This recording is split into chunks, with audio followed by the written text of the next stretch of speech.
There we go. Can y'all see me now? Let me know. Can everybody see me? All right. Let's see. I see we got VA Beach. We got Connecticut. Let's give people a chance to come on all platforms. By the way, y'all, we're streaming live on Facebook, Instagram, YouTube, and TikTok. So if you are not, if you're watching, and this is your first time seeing me, type a one, and then follow or subscribe where you're at, so you can actually join this community, because anybody will tell you that we are very committed over here to making sure you save thousands of dollars, save all the money you should be saving on any car you get. So shout out to the sharers. Welcome. I see the ones. Welcome to the people who are checking in for the first time. So we're gonna be doing a lot of Q&A. I want y'all to really get your questions ready. If you are shopping for a car, get your questions ready. Tag a friend, hit the share button, and let's light up TikTok with the likes, so we can make sure that we letting people know. I see we got about 300-400 people between all the platforms. We actually got about 500 people right now. So let's get going. By the way, if you don't know, my new digital book, Car Shopping for People That Hate Car Shopping, is now officially launched. So I'm excited about that. You can get it anytime while you're watching for 75% off by going to my TikTok bio or my Instagram bio. You got 75% off for I believe 30 minutes. And if you're watching on YouTube or Facebook, let me put up the banner so that you guys can get yours. You could go to deshonsbook.com, or you can scan the QR code. All right, so let's get to it. Do we wait till the election to buy a car? I wouldn't. You know what? I would be in the market early. There's two very important dates y'all have to remember when you're car shopping. Two very important dates. And this will help you to not procrastinate, but it'll also help you not to rush. Your first date is the as soon as date. Remember that. What is the as soon as date? That's the soonest you could buy a car. That's the soonest you can accept a deal. We call this the as soon as date. So if you are watching, if you're watching and you're like, Deshone, I could buy a car tomorrow. There's nothing stopping me. Then that means your as soon as date is tomorrow. Now you might be saying, Deshone, I'm waiting for my taxes. I'm waiting for my taxes to come. I want to have some money down. Then your as soon as date will be when your taxes come. See, your as soon as date is always when you are able to accept the deal. Now, second date is your no later than date. That is your deadline. That is I can't have a car later than this date. Now, some of you, that could be the same day. But most times you have a week. Like, okay, Deshone, I could get a car today, and my no later than date is like the end of this month because I'm in a rental right now. The point is, the difference between those two dates is your leverage. I've had people who I help shop, when I show them these two dates, they might have 3 months in between. Deshone, I could get a car now, or I could wait up till June 1st when I retire, whatever.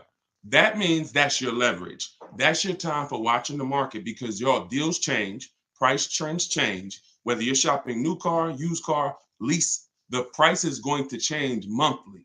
You're going to see, and it's very important that you have these two dates so that you know, all right, and you also pay attention whenever you find a car that you like and you're ready to actually get an offer on it. We always let the dealer know, I can accept the deal today, but I'm not, I don't need to accept the deal until, and then you tell them you're no later than date. We do all of this by email, by the way. But if you're going to do it verbally, that's fine too. But it's very important, because when you tell them you're no later than date, now they see you're not desperate. Now they see, oh, if I have a car coming next week, oh, I got this car coming in the way you want it, but it won't be here until a month from now. We're in, it won't be here for another 30 days. Is that okay? This is one of the benefits of not rushing. Now, if you're an emergency, I understand. But when you ask, should we wait until the election to buy a car? I'm telling you that you should be using all your time in between those windows to shop the market, look at offers, say no to bad offers, and accept good offers. That's the name of the game. That's leverage. What about leasing cars? Somebody said on TikTok. I see we lighting up the likes on TikTok. I appreciate it. Could everybody who shares If you are a sharer, I know not everybody's a sharer. If you are, could everybody share this broadcast with somebody? Tag somebody or hit that share button. I appreciate it. Shout out to the sharers. I see you, B. Lower. Thank you for sharing. What about leasing cars? Is that a good idea? Absolutely, y'all. Listen, the biggest thing that has been taught the wrong way is that leasing cars is the most expensive way to own a car. It's a lie. If you are not keeping a car more than 8 years, you are losing thousands of dollars not leasing. I'm gonna give you an example. I'm gonna put up on the screen right here. This is Taupe. Taupe, she leased a BMW. You can see right here that the MSRP of the BMW was $54,750.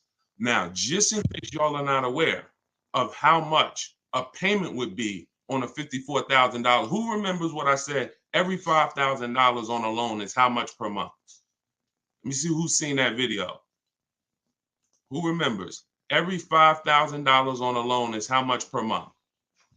Every $5,000 you borrow is at $100 a month.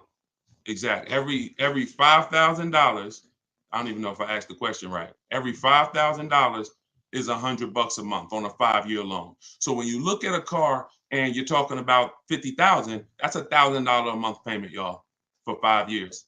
That's $1,000. So there are people driving the same BMW that Taupe right here is driving, that I'm showing on YouTube and Facebook and Instagram, and they're paying $1,000 a month. She's paying $690. So when we talk about leasing, if you know how to get great lease deals, because great lease deals are not advertised, pay no attention to these commercials that y'all see that say, come lease this car for, $490 a month with $4,200 do it signing. No, all of that stuff you're going to learn the more you stick around, the more you hang around here, like the more you learn from me. We don't believe marketing, y'all. They don't advertise great deals. So that's the whole thing. Leasing is for people who don't keep their cars. If you do not keep your cars more than 8 years, you are losing thousands not leasing cars.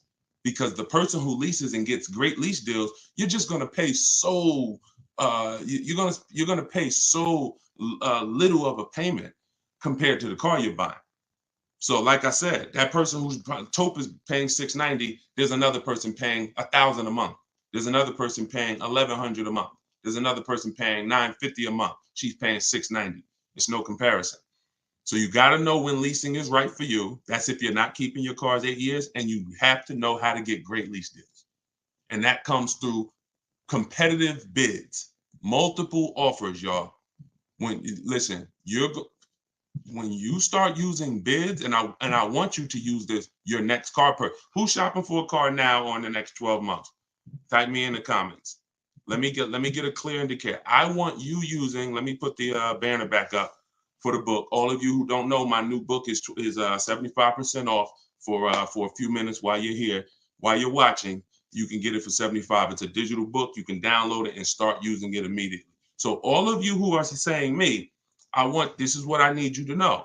I need you to know that your next purchase needs to be, if you truly want to save money and you truly want to have peace of mind and a guarantee that you paid less than anyone, you must use bids. You must step out of this one-to-one, and you must start shopping multiple dealers against each other. And that's what when you see how much money you're going to save doing this, you'll never go back to the whole way. That is what I call the new way. And you must do that to reveal the true saving, the rebate. Some of you don't know that there's rebates that are unadvertised that you'll never know about. There's sometimes people may give you some of the rebate, or they might give you none of it, or you might not know about it. Sometimes you can qualify for conquest rebate depending on what car you have. Oh, listen, this is important. I want to give y'all real quick, and then we're going to keep the Q&A moving, what a dealer must have to give you an offer online. I want y'all to remember this. If it's in the book, but I want you to remember this, because half the time we can't get a quote because we're not giving the dealer everything they need to give us a quote. So here are the things we must have to get a quote online. We must have our zip code. The dealer must have our zip code because they can't give us a quote including tax. Must have our zip code. Must have what we do for a living. Now, if you're shopping for a used car, this is not going to apply. Those of you who are going to be leasing, when you lease, because you will lease at some point, either your child, your spouse, somebody in your house is not keeping their cars 8 years, and they should be leasing. So when you're leasing or when you're buying brand new, this is what the dealer must have to provide a quote for you. Can we keep shooting the likes up on TikTok? I appreciate y'all. We see the likes in the top left already going crazy. Thank you so much. They must have zip code. They must have what we do for a living to see if there's any rebates we qualify for. They must have our title. So if you're an attorney, they want to know you're an attorney because there may be rebates you qualify for. What vehicles are in your household to see rebate you qualify for. See, the reason why y'all notice, who's ever tried to get quotes or tried to shop online and they saw, man, this is difficult, they're making it hard, or man, why am I not getting the information I need? Who's had that experience? Type H for hard if you have tried to shop and you have found shopping online to be hard to get your offers. Okay, I see y'all. Here's why. 2 reasons. 80% of dealers are overpriced. And what I want for you is I want the peace of mind of you seeing that. I want you being so good at shopping multiple offers that you're able to see what we know already. The people who have been using what I teach, using the stuff in my book, using the stuff in our video library, Cars from Home, we know 80% of dealers are absolutely going to try to overcharge you. And you're going to see that when you look at their offers while you sit at home or while you're at work. That's when you're going to see, wow, a lot of these deals are overpriced, but some aren't. Here's the key, y'all. I see everybody sharing. Appreciate y'all. This is the key. Some aren't. Some are going to beat their competition. And when you use these strategies, you want to make sure that you are absolutely that's the first reason. 80% of this is the reason why it may have been hard for you to shop online. 80% of dealers are going to make it hard. They're trying to make all the money they can. They're trying to make thousands upon thousands of dollars every car. They're not interested in beating their competition. They're interested in making sure they can make the most money possible each car. That's 80%. So now the 20%, the reason why it's hard for you to get offers from them is because we're not giving them everything that they need. In order to beat the competition, in order to make sure that you have a price quote that beats everybody else, the dealer must know what you do for a living, where you work at, any affiliations you have in terms of Costco, in terms of AAA, in terms of any affiliations. You never know when a particular brand is doing a rebate with a particular organization for that month. Remember I said earlier, the deals change month to month. So we need to know every single car in your household, and if you lease it or if you own it. Because again, there might be a loyalty rebate or there might be a conquest rebate. And then here's what we do when we contact. In my book, you're using all my contact. You're saying exactly what I would tell you to say. Thank you, Peyton. You're not making up your own. That's why I want you to get the book. It should, let me know. Somebody said it's still showing the normal price. Let me reset. It should be showing the 75% off price. If you're on Instagram, go to my Instagram bio. You're not going to leave the broadcast. If you're on TikTok, go to my TikTok bio. Let me know when you try to get your copy, if it's showing the 75% off price. And I'll try to reset it. So let me get back here. Okay. My wife is going in for a recall for her car today. She has 6 months left, 6 months left on the lease, and the sales department reached out and asked if she wants to look at a new lease. So who has dealers calling them, asking them to come in and saying, hey, we'll buy your car, we'll look at, we'll get you out of your car, we'll upgrade you, we'll try to keep your payment the same. Who has dealers calling, reaching out to them saying that? Type me if you're experiencing that right now, or if you have experienced that. Okay, Lynn has, I see you. What's up, JRP, watching in New Jersey? Great to see you. Okay, so Jan, so a lot of people, all right, look, a lot of people, all right, I see Kim Breeze. All right, so here's the reason, and here's what we must do. They want to tell us what our car is worth before we figure out what it's worth. The old days, you wanted more money than a dealer was going to pay you, you sold your car privately, right?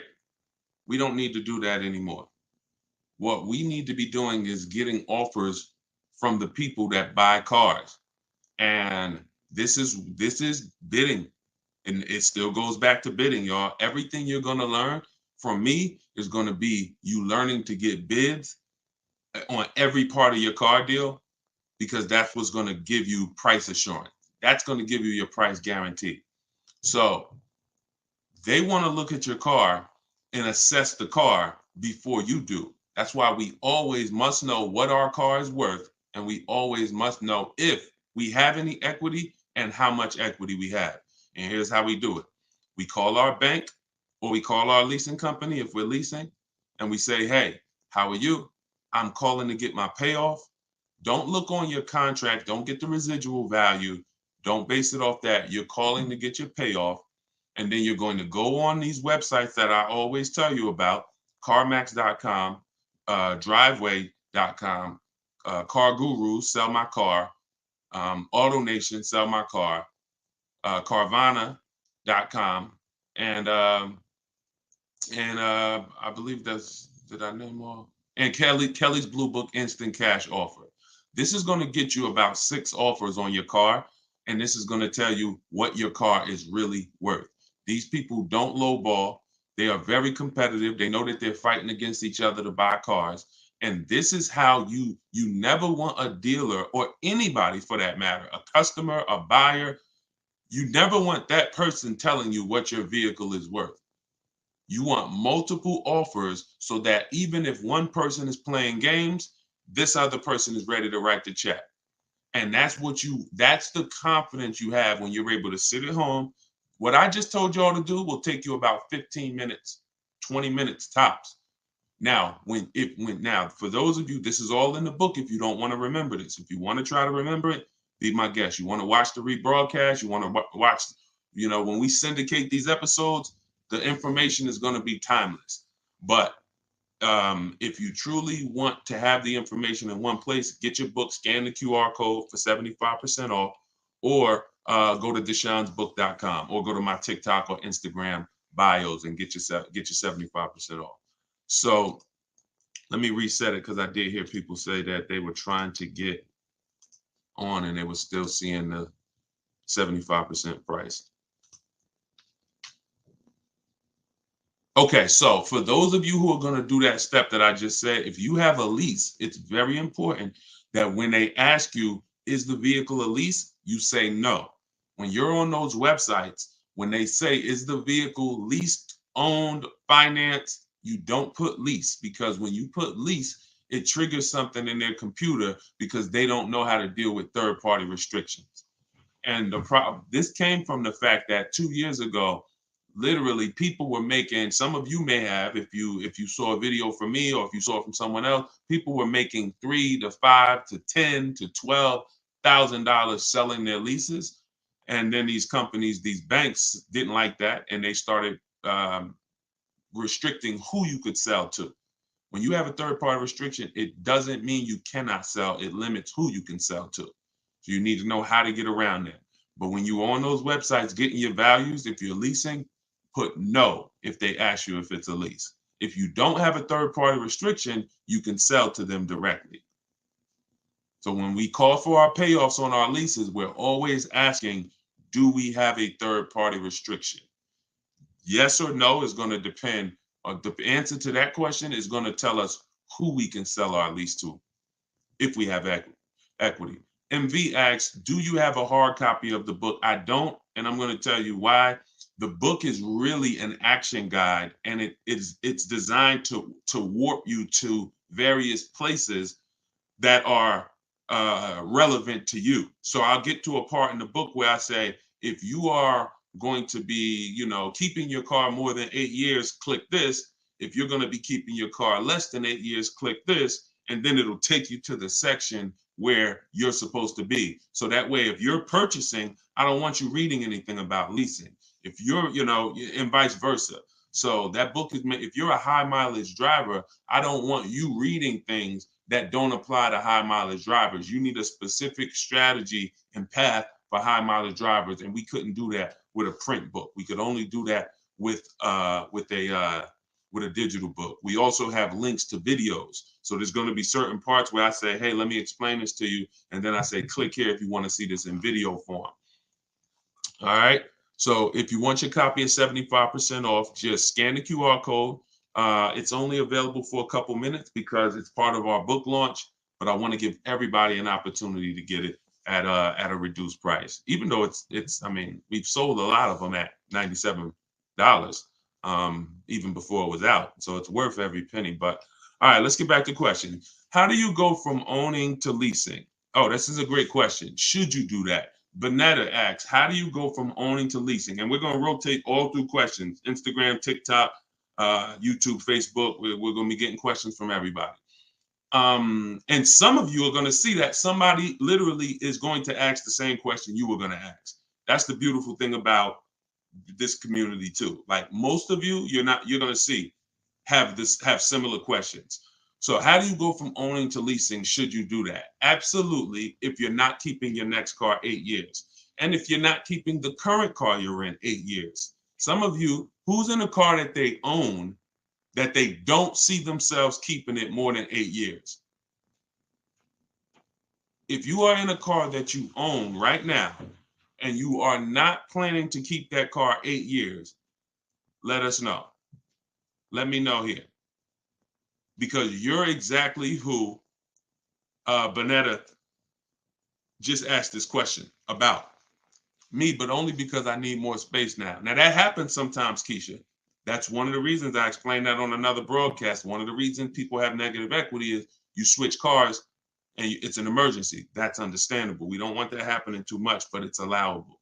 Okay, so I see Richard Hampton on Instagram. I see Key Cole. All right. Okay. So if you're in a car that you own and you're not keeping it 8 years, then you should be, unless one exception is if you buy inexpensive cars.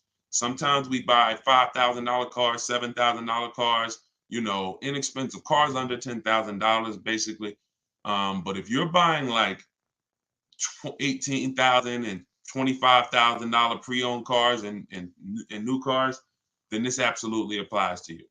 If you're not keeping your car 8 years, then you should be looking to transition out of that car into a lease because you're going to drive a better product for the money you're paying. Right now, when you look at what you're paying, you're not driving the most for your money because you bought a car and it's going down in value every day versus somebody like this young lady. Like this guy, Greg. If you're on Facebook and Instagram and YouTube, you can see this. Look, this is a $56,000 vehicle, y'all. Look at this. He just got this Kia. You can see the date, February 9th, he picked it up. Look at the payment. It's $527 a month, y'all. You need to grasp that there are people who are driving this car now because they were taught never to lease, and they are paying a $56,000 car is an $1,100 a month car payment all day long. 56. We're not even talking about the taxes and fees. Let's assume that he got the $7,500 rebate. We're probably going to finance around $55,000. That is $1,100 a month, y'all. It doesn't surprise me when I see these videos where they're showing, the average car payment is over $1,000, or look how many people have payments of $1,000 or more. Yeah, because you can't even get a $56,000 car without going over $1,000 unless you just put a ton of money down. But look at the lease deal that Greg got, $527. You think he cares about anybody who taught him that I shouldn't be leasing? Look at what I'm driving. Look at what I'm paying. Look at what I'm driving. And look at what other people are paying for the same vehicle that I'm driving. Other people, because they were told, I own my car. Yeah, you pulling up next to me at the traffic light, and we both in the same exact car. Oh, man, that's a nice car, man. Is that the same car? We got the same car. Yeah, yours is nice, man. I like that car. And if you don't mind me asking, man, this thing expensive, man. How much you paying for yours? Um, Man, I don't want to, I got a pretty good deal on it, man. But how much you pay for yours? I'm paying like 1,100, man. Like, I love the truck, man, but this payment it's up there. Okay. Yeah, man. I'm actually paying 527. Wait, how? Wait, what? 527? How? Oh, yeah, I lease it. I lease it for 3 years and then I go get something else. Oh, see, that's the difference though. I own this. At the end of my 5 years, I gotta pay on this for 5 years, but then it's gonna be mine. Oh, okay. And then what you gonna do? After I pay it off, I'll probably go get something else. This is what we do. I've seen this thousands of times, y'all. We just literally, y'all gotta see purchasing a car as running a race, big reward at the end. You want to get to the reward stage. In my book, I talk about what the reward stage is. Paid off car, sitting in your driveway. You keep it until the wheels fall off. You pass it down to a family member. That's where you want to get to if you're buying. But if you're not a long-term person and you're not keeping cars that long, you should not be buying them. You're losing thousands compared to a person who is getting great lease deals. So that's why I say, somebody asked, Bonetta asked, should we go from a purchase owning to a lease? Absolutely. Absolutely. If you're not keeping your cars 8 years, you should be looking and saying, okay, what's the point of staying in this car right now when I can go and I can transition to something that will be better and that'll set me up for my long-term strategies? I'm good for 3 years and I'm driving a great car because all leases are brand new. All right, let me put the banner back up. And we will, oh, look, y'all, by the way, car shopping for people that hate car shopping. My book that we've been talking about the whole broadcast, we are rated 4.94 on goodreads.com. I appreciate everybody who's taken the time to rate the book, to review the book. We have 27 reviews. And the book hasn't even been out yet. It's not even officially out, but we're already at a 4.94. So I ask you, after you use it, I'm excited to hear your success story, but I also ask that you will review it. So just download your copy now. Go to deshonsbook.com, or you can scan the QR code on the screen. All right, let's get back to the questions.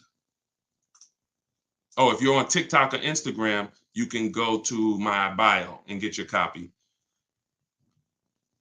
All right, let me go to Instagram. All right, let's go to Instagram for our next question.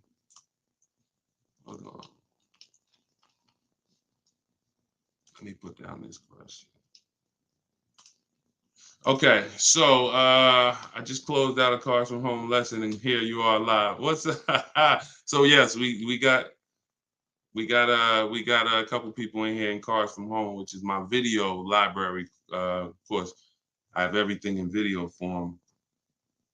I just want y'all to have the information. You could get it all for free all over my pages.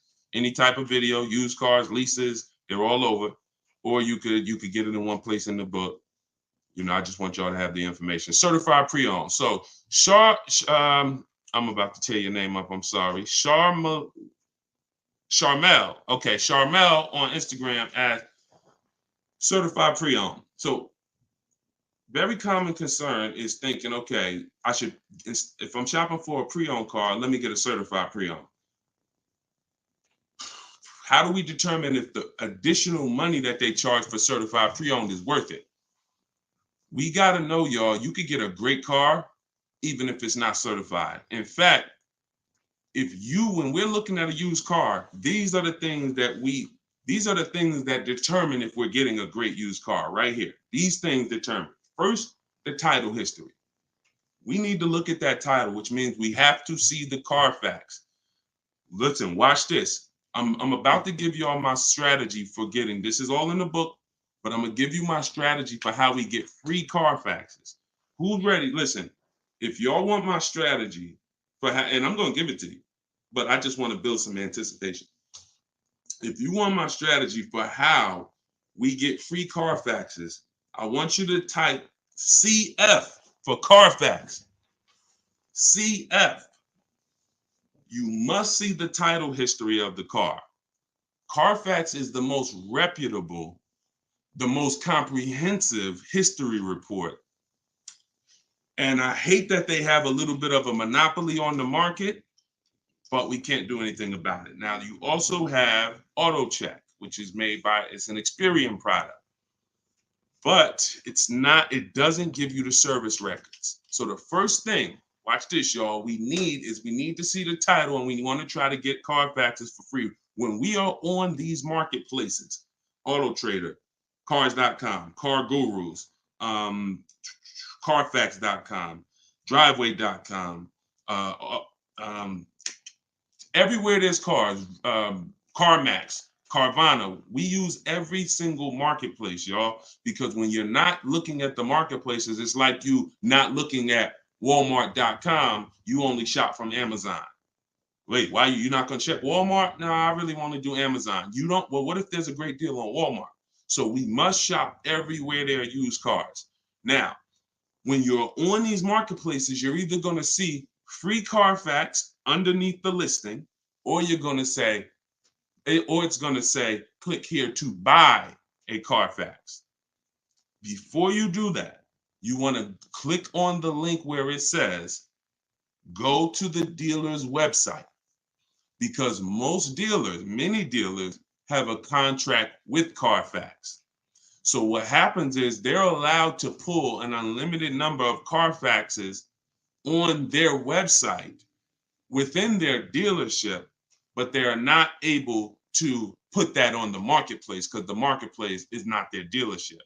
So what we do is we'll literally go to the dealer's website, and you will sometimes, at least half the time, you will see underneath the listing free Carfax on the dealer's site. That is how you get around paying for a Carfax most of the time. Now, once you have the Carfax, we are looking, this is all in the book. So you could try to remember this, or you could just get the book, Car Shopping for People That Hate Car Shopping, 7 Steps to Saving Time, Money, and Avoiding Dealerships. You can download your copy in my Instagram bio or my TikTok bio at 75% off. So you ain't even got to worry about remembering this. Or you could go to deshonesbook.com or scan the QR code on the screen. Up to you, but let's continue. So once we see the Carfax, we're looking at the title history. That's going to tell us, is this a frame damage car? Is this a salvage title car? Is this a rental vehicle? All the things we need to know for the quality of the title. Very important. Some people say, Deshone, what else? Should I buy a rental? Should I buy a car that was a rental? It shouldn't be on the top of the list. It shouldn't be in the top of the list. Yes, GMS, of course, that is Lucille Ball. Did I? It shouldn't be on the top of the list. If I get down to my final choice of car, best price, best title history, best service records, and it's a rental car, maybe I'll consider, but it's not at the top. So this is the first thing we're doing. And this goes to, I'm answering the person's question who asked certified pre-owned. Do we need to buy certified pre-owned? We don't. If we are getting a car with a good title history, we now move on to the service records. This is the absolute most important thing on the title to make sure, or on the history report to see if this was a good car. Who's had a car that they bought used and the car broke down on them? Not quite a lemon. If you had a lemon, that's worse. You could put a picture of a lemon if you got the emojis. If you had a lemon, that sucks. I'm just talking about a straight up car that just broke down, like they didn't, transmission went out, head gaskets blew, like, whatever. So, okay, so many of you have experienced this. This sometimes could be avoided by checking the history, the service records, because sometimes we're getting cars that are older cars and we don't know how the person beforehand took care of them. One of the biggest indicators is looking at those service reports. What you want to see on that Carfax, y'all, is multiple service records, oil changes, tire rotations, oil change, scheduled service, scheduled service. If you have seen a Carfax report like that, then the peace of mind you get is incredible. Because that is what tells you the owner took care of the car. So first thing is the title history. Second thing is the service records. Third thing is the accident report. Accident report. Some people are big on, Deshone, I'm not buying a car if it has an accident. That's fine. When you look at these cars, just know you're going to see multiple kinds of accidents. Shout out to the sharers. Thank you for everybody sharing. I see you. I appreciate you. If you have not shared the broadcast yet, I appreciate you sharing. If you want to help us spread this mission and get this information out, thank you for lighting up the likes on TikTok. I see y'all. Thank you so much. So when you are doing, when you look at accidents, they come in really two sizes, like serious accidents and minor accidents. Minor accidents are you backing out of a Walmart parking lot, and somebody taps you. Thanks, Daisy. You know, if you call the cops, that goes on the Carfax. Because anything reported to the insurance companies or anything where the cops are involved, it goes on the Carfax. So you need to be able to assess that. I'm not going to not buy a car because it had that type of an accident. That's a minor accident. Now you'll see sometimes on the Carfax it says severe. Here's the word you want to look for: vehicle drivable. This is all in the book, by the way, for those of you who like Deshone. I love this live. I love this broadcast, but I'm not trying to remember all this. I'm just going to get the book, especially because it's 75% off in my TikTok bio and in my Instagram bio. Scan the QR code or go to deshonesbook.com and get your book. So when you're looking at accidents, if you see vehicle drivable, then that means the vehicle left the scene drivable. That's a good sign. If you see vehicle towed, not a good sign. I would pass on that car. Or just be aware that this vehicle was in an accident. It was so severe the vehicle had to be towed. If you see airbags deployed, that's a more serious sign. So again, I'm not going to tell you, just like with the rental cars, if I go buy a car, should you buy a rental? I'm not going to tell you you shouldn't. I'm going to tell you it shouldn't be high on your list, because it needs to end up being the best value. And it's just like that with a minor accident. Minor accident, I'm not going to run away from it, but it also needs to be less money than the other cars. So I'm not going to pay, you're not going to pay, and I'm not going to counsel you to pay the same price for a car that has a minor accident on it as you would pay for a vehicle that doesn't. But if you get those three things in order, I don't need a certified car. Those three things right there tell us whether the car is a good car, a lot more than them taking it through a certification process where they check, the components on the car and they try to restore them back to their new condition. Because if you could get a car that wasn't serviced and they certify it, it doesn't have those service records that we just talked about. I would place that car lower on the list. Lower on the list. All right. So that's how we judge. What are your thoughts on Mach-E, lease or buy? APR 72 months. Jamal asks, what is my opinion on the Mach-E, lease or buy? So lease or buy is how long you're gonna keep the car. I want y'all to type. Listen, as you come in, let me know how long on average how many years are you going to keep your next car?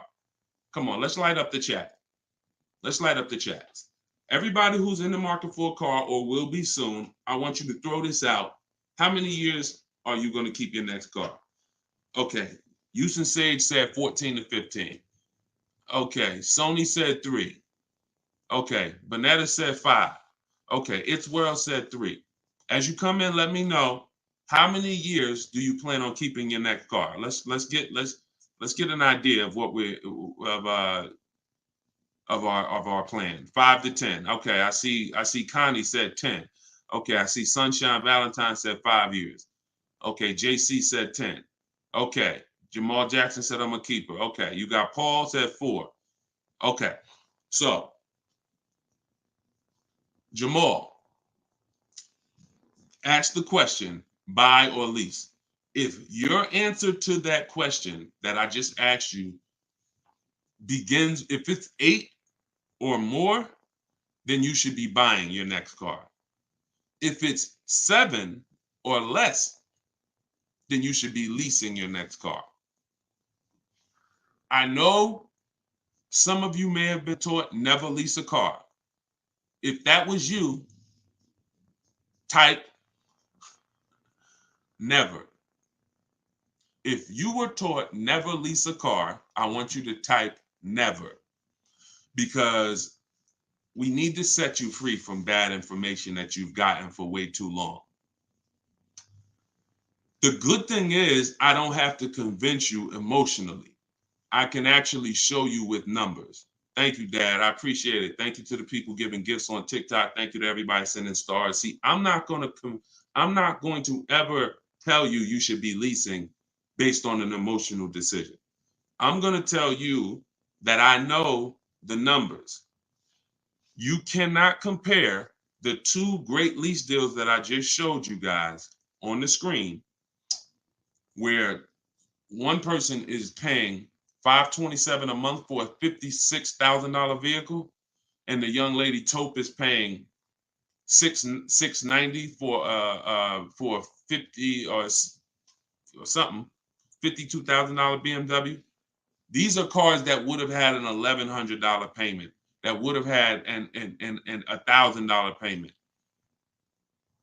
It's no comparison, because I want to give you all a quick lesson on depreciation. If I buy a car, somebody comes and gives you a car right now. I say, here, come outside, meet me outside. You come out, you say, Deshone, what is this? I say, here, this car is $30,000. It's yours. I park it outside.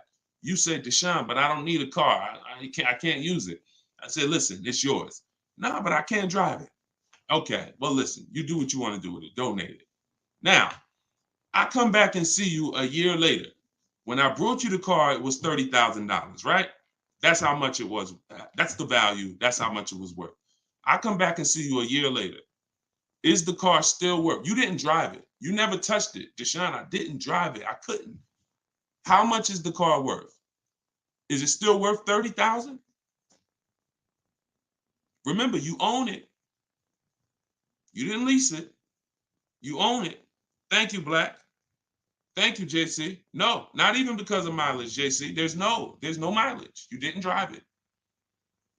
I want y'all. This is a lesson in depreciation, y'all. If you never forget that lesson, if you never forget that, that is what, because people will tell you you don't lease because you want to drive as much as you want to drive. Oh, I like to drive as much as I want to drive, so I don't want to lease. I don't want to pay for mileage. That's what people will say. But if you understand that your car loses value, which means you lose money every single day, whether you own it or lease it, now you're starting to see how you can understand leasing. Whether I buy my car or not, if my car is sitting out there for 2 days, it is worth less in 2 days than it's worth today. Might be $25 less. It doesn't matter. It's worth less, right? Whether I put them out. Now, if I go drive this car, let's just say today, I drive this car right now, 24 hours.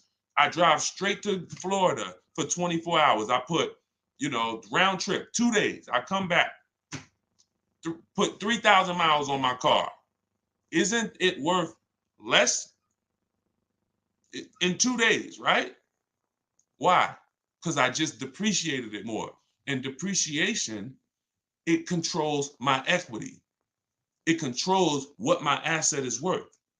So stop believing people when they say things like a car isn't an investment. It might not be an investment you make money on, but if you were going to sell your car tonight, for $20,000, and daggone a tree falls on the car right now, is that car worth $20,000 tomorrow? Right? Now you'll see. It's reduced. So this is how we have to look at cars. We have to really realize that whether I buy that thing or whether I lease it, I am paying for what I use. Here's what we're doing when we're leasing, though. We're saying to ourselves, can I lease and pay less in depreciation over a 3-year period than if I purchased? Got bad news for a lot of people. They bought cars that ended up being on the worst depreciated car list in history. Cadillac Escalade was one of them at one point. It may not be there now, but a few years ago, Cadillac Escalade was on the top 10 greatest depreciating cars. What does that mean? That means you bought one for 90, in 3 years, it was worth 50. You lost $40,000 or more of value in 3 years. They were even saying it was really losing half of its value in 3 years. So if you purchase that truck, there's nothing you can do. This is what we're doing when we're leasing. In the short term, we're trying to hedge against depreciation. We're trying to say, if I get a great lease deal on this vehicle, I'm protected against depreciation, normal depreciation. You saw what Taupe is paying for her BMW. Had she bought that BMW, she would not have been able to pay that small amount of money over 3 years and protect against the normal depreciation of the vehicle. Now, had a person leased that Escalade, paid maybe $30,000, $35,000, maybe they paid $1,200 a month, maybe they paid $36,000 for the truck over a 3-year period. Maybe they paid, but they pay less than had they bought it. And the beautiful thing about a lease is, let's just say the vehicle doesn't lose value. Let's say it's on the top 10 list of vehicles that hold their value the most. We'll just sell it at the end and we'll cash out the equity. So leasing gives you an opportunity to protect against the depreciation of the vehicle. And if the vehicle doesn't depreciate, or if it holds its value better than normal cars, we can sell the lease at the end and put that money in our pocket. Beautiful. So you lease if you're not keeping your car 8 years, you purchase if you are keeping your next car 8 years. If you go with those rules, you're gonna win. Thank you. I appreciate it. All right, so this is priceless information. This is all in the book. If you just jumped on, this is all in my new book, Car Shopping for People That Hate Car Shopping. I break this down in steps, 7 steps to saving time, money, and avoiding dealerships. This is a system. None of this is guesswork for me. This is a system, and I would like y'all to use it. So get your book, 75% off. Get yours in my TikTok bio or my Instagram bio, or you could scan the QR code on the screen or go to deshonesbook.com while it's 75% off.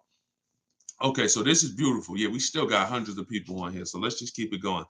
I currently have a Kia Sorento. I'm trading it. It's way too much to deal with, even though it's paid off. That's fine, as long as you know whether you're leasing or buying your next car. Don't go, and when you say it's too much to deal with, are you saying that because it's having issues? If it's having issues, then we just make sure, y'all, before we get too happy about cars sometimes, we must go to Google. I'm going to show y'all something real quick. Let me share my screen. Let me show y'all. Hold on. Let me see if I can share my screen. All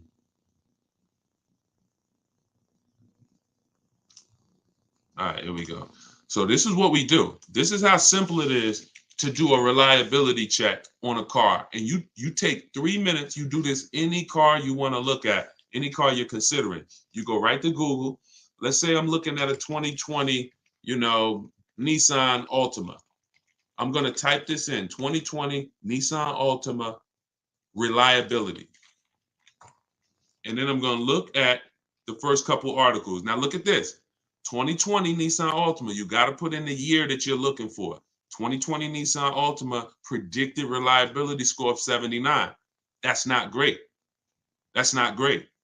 And here's the thing, reliability is the first 3 years of the vehicle's life. You want to skim the first couple articles and see what they're saying about this car. You know how many people out here right now that are in the market for or are buying a 2020 Nissan Altima and don't realize that the reliability rating is a 79? And we're going to go deeper. After we do reliability, you now change that to longevity. Longevity. Look, now in terms of mileage and overall lifespan, you expect somewhere between 250 and 300,000, but you want to pay attention to the year. And look at this. It's on a dealer's website. You got to know where the information is coming from. We're looking for a third-party site. We're looking for a vehicle history. JD Power can be good sometimes. You want to skim these, and you want to just click on anything that alerts you. Anything that alerts you. Sometimes you'll see vehicles known for transmission issues, vehicles known for electrical issues, yada, yada. You must do this. And then for those of you who are buying a new car or leasing a new car, here's what you're going to type in. You're going to type, you don't need to do longevity if you're leasing. Doesn't matter. Longevity is 7, 8, 10 years down the road, what they're saying about the engine and all of that. But you want to do 2020 Maserati Ghibli. You want to type in initial quality. Initial quality is your first 90 days. And you want to skim that. That's when people get this car. What are they saying about this car in the first 90 days that they have it? That's initial quality. So if that car is in the shop, if that car is having issues, if the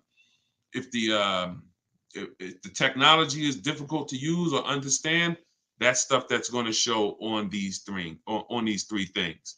So that's how you check, y'all, to protect these small things that I'm showing you. These things don't take time.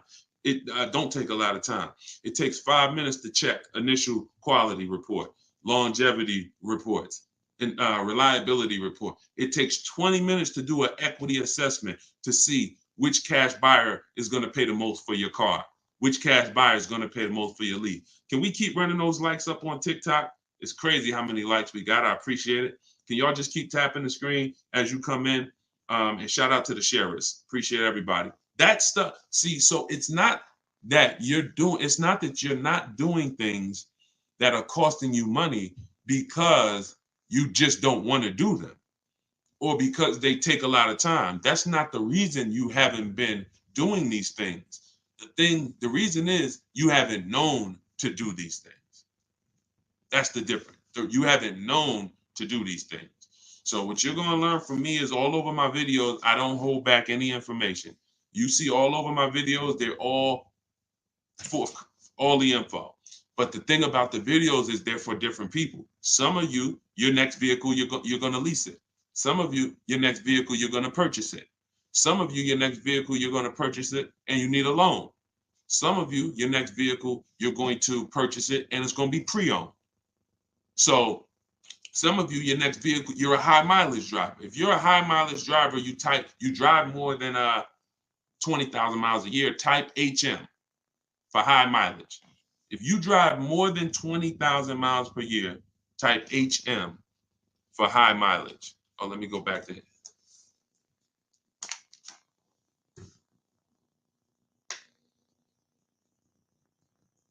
So all of you who are high mileage, I don't know why we get kicked out of Instagram. Okay. I think we got kicked out of Instagram. Let's see. Are we still?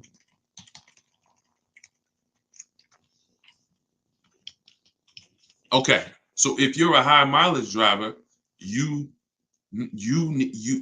see some videos in there for you. So the reason why I said I don't want y'all going through all the videos is because I know that those videos are for like 16 different types of people. And I don't want you getting confused saying, wow, is this for me? Oh, no, he's talking about leasing in this video. Oh, is this for me? Oh, no, this is for high mileage people.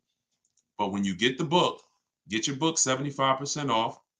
Normal price is $97.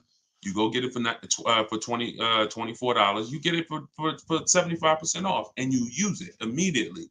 And you're going to see that there's a path just for you if you want all the information in one spot.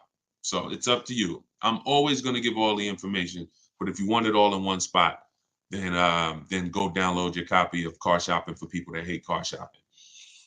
All right, let's see. All right, we'll do a couple more before we jump. Let's go. Purchase by from dealership. You own the equity in that vehicle. Hold on, I'm trying to see which question. Initial quality. It's not the initial quality report. I just skimmed through the website. I skimmed through what the third-party website said.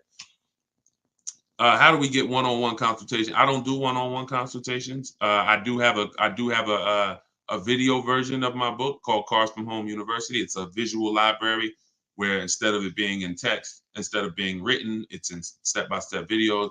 And then I have people that I work with in my coaching program who are in that, but I don't do one-on-one. Hold on. Let me know if y'all can still hear me.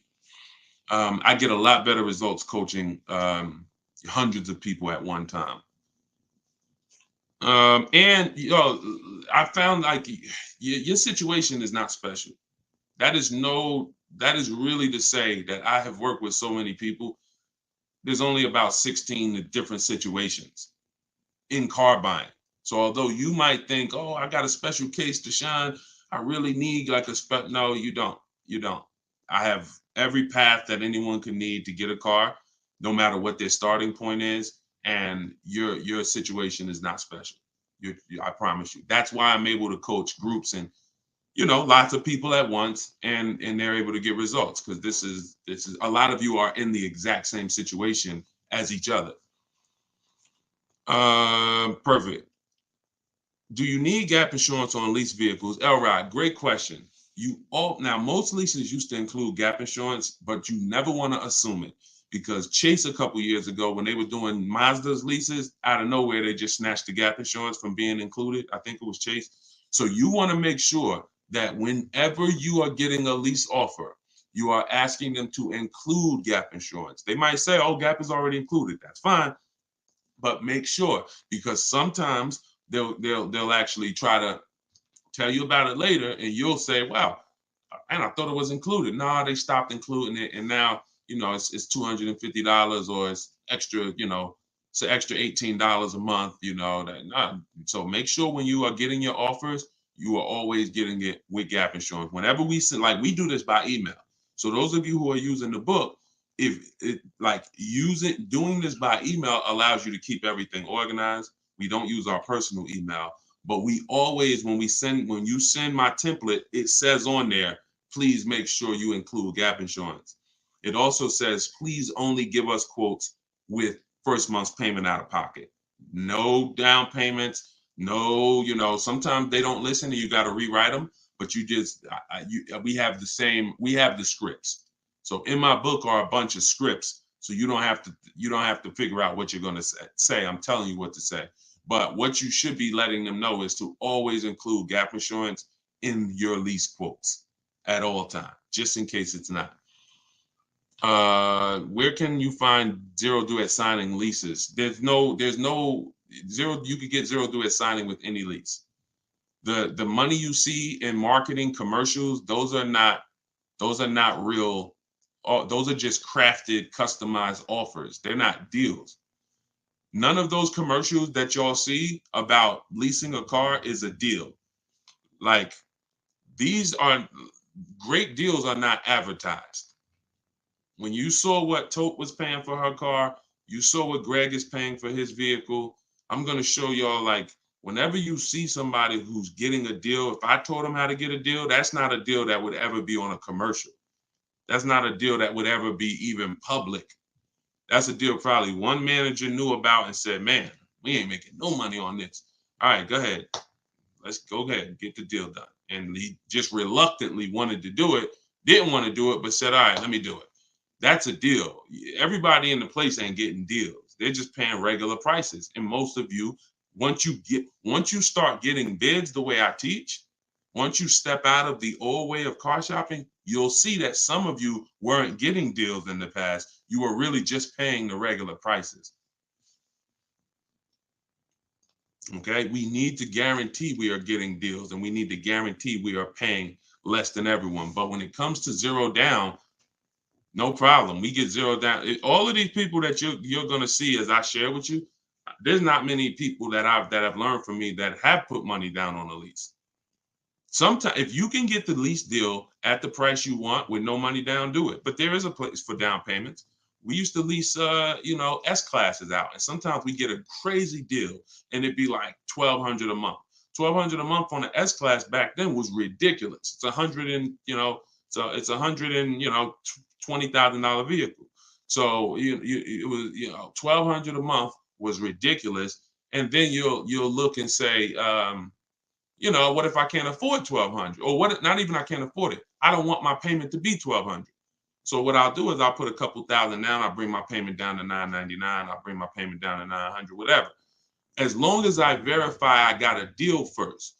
What you're going to learn from me, those of you who have my book and those who are watching the videos, you will learn we never put a down payment down until after we've already confirmed we got a great deal. Once you confirm you got a great deal, that's when you can put down payments down to lower your payment. But down payment has nothing to do with your deal. It has nothing to do with if you got a deal. Oh, I got a deal, man. How you know? And I ain't have to put no money down. That's not a deal. I'm sorry to tell you. The deal is, I shop multiple dealers for this car. One dealer wanted to charge me this. One dealer wanted to charge me this. This dealer took off $3,000. This dealer took off $5,000. And then I went with this dealer that took off $6,000. He beat everybody. That's a deal. And that is what comes through bidding. That is what I want for everybody. That's the present of car shopping. If you're shopping any other way, you're shopping like caveman style. Not gonna lie, reflecting back on it, I'd rather get a home before my dream car. Nothing more to it. Listen, be wise. Treat buying cars like a small home, and you'll make a lot better decisions all times. Just got my book. Thank you, Coconut Fred. I appreciate it. Enjoy it. Use it. I can't wait to see your success story. It has everything in there you need to save money on all your car purchases. For you, your family, doesn't matter if you're purchasing, leasing, used car, new car, it's in there. High mileage driver, whatever situation you find yourself in, it's going to lead you through it. If I bought a car in 2000 and they just recently repossessed it, what can I do about that? You bought a car in 2000, maybe you meant 2020. If you've missed the opportunity to get it back, then it's gone. All you could do is try to rebuild from this point on, and rebuilding is going to be uncomfortable because there's really two reasons we lose cars besides an emergency, besides a hardship. A real hardship is my job loss, God forbid somebody passed away. That is a real hardship. But the two reasons why we're losing cars is because we buy over budget. That could be our fault, could be somebody else's fault who helped us do the deal, it could be both. And we're not getting quality cars. And sometimes that happens both. So if you bought a car and you knew my budget was 500 and dag, I'm paying 600. I can't, this 600 is tight. That could hurt you. If you bought a car and you're under your budget, but the car has problems, which means we didn't get a quality car. It is very important that we get the best car our money can buy. Because when we don't, we're here and we got a car we could afford, but the car is giving us problems. Now the whole plan is ruined. The whole plan, I was going to keep this car for a while. I wanted to just pay it off. You know how many people, some of you may have experienced it. Have you ever had a car that you was planning on keeping, you had no desire to change it, and then all of a sudden the car started messing up? If you understand that, that's the second reason why people lose cars. Cars acting up. So we got to get a quality car, and we have to buy a car below our budget. That is the key to not losing these cars, because sometimes they both hit you at once. You daggone in a car and it's having problems and it's over budget. That is the repo recipe. That's really, so all you can do if you're in a situation now is go to Shonda Martin, wherever you're at, follow her, and start rebuilding your credit. And whatever car you get should be an inexpensive car. If you are rebuilding your credit, you're going to pay more. If you need a car right now, you're going to pay more in interest. But if you go too crazy and you want to go out and drive a $20,000, $30,000 car, they're going to bury you, because you're coming in with a repo, desperate in need of a car, and they're going to sense that, and you can't control your financing like someone with good credit can. And you could get bids. When you got good credit, you could get bids from lenders. You could get bids from 10, 20, 30 lenders. That's what I'm going to show y'all how to do. That's what's in the book. You can't do that with bad credit. So you're limited. So if you're limited, the best thing for you to do is to go small, buy the least expensive car you could get a loan on to get yourself from point A to point B, $8,000 car, $10,000 car, small as you can, forget all the amenities, and get the newest car, the best car you could get, and then you drive that for 2 years, you rebuild your credit, and then in 2 years you could go and get yourself a lease. You could go do what you want to do. But you need something. You need to rebuild your credit. And while you're rebuilding your credit, what should I be driving? It's time to sacrifice. This is not the time to go and pull the new SUV off the lot. Or, oh, you know what? I really need an SUV. I'm going to get this one, blah, blah, blah. This is not the time to do a deal where on that paperwork it says $20,000 or 25 or 30. This is not the time. This is the time where that paperwork should say $10,000 loan. You should be getting a Toyota Corolla, smallest car you could get. You pay for size, so you should be getting the smallest car you could get. So that I'm gonna just get me a 4 or 5 or 6-year-old car. Hopefully, I could get it for like 10 grand, because it was only 22 when it was new. It was only 22,000 when it was new, so it ain't gonna be 17,000 pre-owned. It's 17,000 pre-owned when it was 40, 50 grand new. No, we want a small car, point A to point B. This is your car to rebuild. And if you do that, you can set yourself up with a great foundation. If you don't, you can end up like a lot of people. Bad credit, go get me a nice car. I'm going to have a 22% interest rate. I'm overpaying for the car because they know I want it. So I'm not even getting a great price on the car. I'm getting banged out on the interest. And this is just a financial ruin. This is financial ruin. 2 years from now, I'm no closer to being able to rebuild. I got a high car payment. Again, it's a perpetual cycle of horrible financial decisions. So Dave said, get that SUV. You only live once. Just kidding. Absolutely, man. Yeah, Shonda is awesome. Anybody when it comes to credit, I send them to Shonda Martin. She's on any platform that you're watching on. Road to 750 plus. All right, so this is what we do, y'all. 75% off. Get your book. Enjoy it. Use it. Car shopping for people that hate car shopping. You can see here, if you didn't see earlier when I showed it, we are already rated 4.94 on goodreads.com. We got 27 reviews. So if you have read it, if you have used it, if you're watching this, I would love for you to review it so that more people can find it. And it is a strategy guide. It is the strategy guide that you need to go and save thousands and thousands of dollars on any car you're going to be getting, and to have the warnings of what not to do. So you go to deshonsbook.com or scan the QR code. John, how do I get the book? You could go to TikTok bio, Instagram bio, click the picture of me. You won't leave the broadcast, and just click the link and you'll see get book 75% off. Or you can scan the QR code, or you can go to deshonsbook.com. Should I be afraid to pay cash for a new car? If you're not keeping it 8 years, absolutely. If you're keeping it more than 8 years, no, definitely not. Just make sure you get a lot of offers, because depending on if you're going to do it the manual way, I call it. When we do it, we use websites. If you're going to do it the manual way, then make sure you're getting one price from one dealer. Do not sit down and have a long conversation. You get one price, and then you're going to you're going to call five. You want to speak to at least 5 sales managers. You want to get at least 5 other offers. You have no idea how expensive and overpriced some dealers are until you start getting these offers. Some people are going to say, oh man, I'll do 42.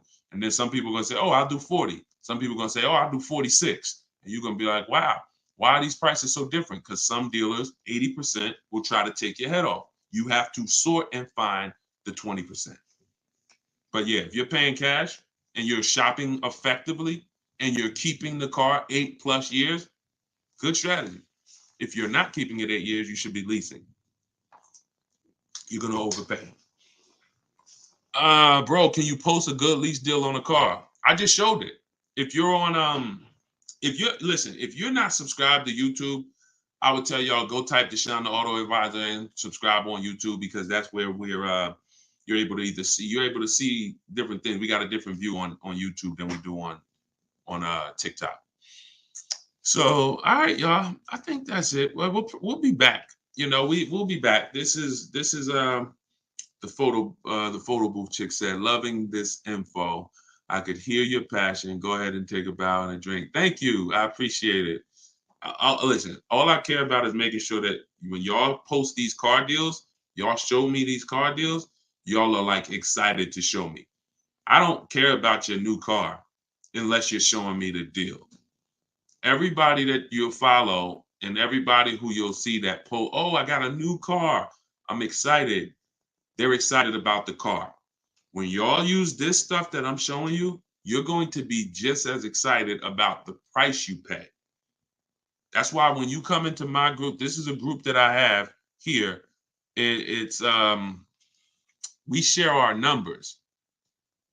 That's where I won't share it right now. We share our numbers. And I want y'all understanding the numbers, seeing the offers, so that you could say, yo, not only did I get this car, look at the price. Look at the dealer who won the bid, how much lower they were than everybody else.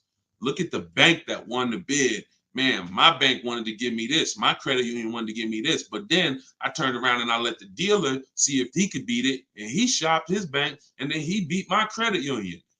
See, bids allow you to sit and win without even trying, because all of these people are now working for you to win your business, versus you thinking, oh, I got to beg them to please sell me a car. Please give me a loan.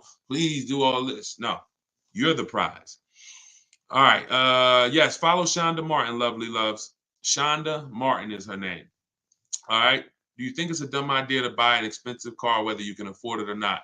If you can buy, it's a financially dumb idea to buy a vehicle if you're not keeping it 8 years, because you're going to overpay. If you could afford a luxury vehicle, of course, get it. And I think whether people want to buy it or lease it, there's absolutely nothing wrong with driving luxury vehicles if you can afford them. But you need to be able to afford them. You need to be able to afford the payment for them. You need to be able to afford the insurance for them. You need to be able to afford the maintenance for them. That is your oil changes, your brake fluid changes, your brake pad changes, and all your brakes and rotors. That's maintenance. And then you need to be able to afford when something goes wrong on the cars and you don't have a warranty. And that's where when I was at Mercedes, you have no idea how many times someone would come from the service department looking like they were almost in tears. And I'm like talking to them, and they're like, man, I just made my payment earlier this month. And then I had to come in, I had to get the brakes done. That cost me $2,000. Then I had to come in, and they telling me the navigation system, something with the computer. And I'm like, oh, the warranty's done? Yeah, the warranty's done. They say it's going to cost me $2,000 to fix the navigation. So I'm putting out $5,000. That is truly able to afford a luxury car. If you can't comfortably do that, you should not be buying a Bentley. You shouldn't be buying a Benz. If you're not ready for that, then you can lease it. And then you can lease it. Because that's what comes with long-term ownership.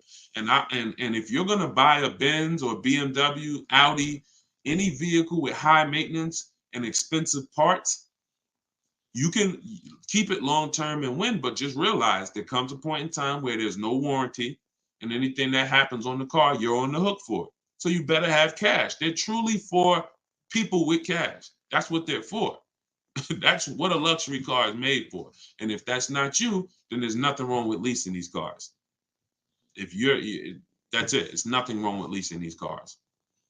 It's a great deal. Is it wise to purchase the extended warranty with a luxury vehicle? And in a lot of cases, it is. If you check and see that it's a car that has expensive maintenance, absolutely, absolutely. A lot of times it is.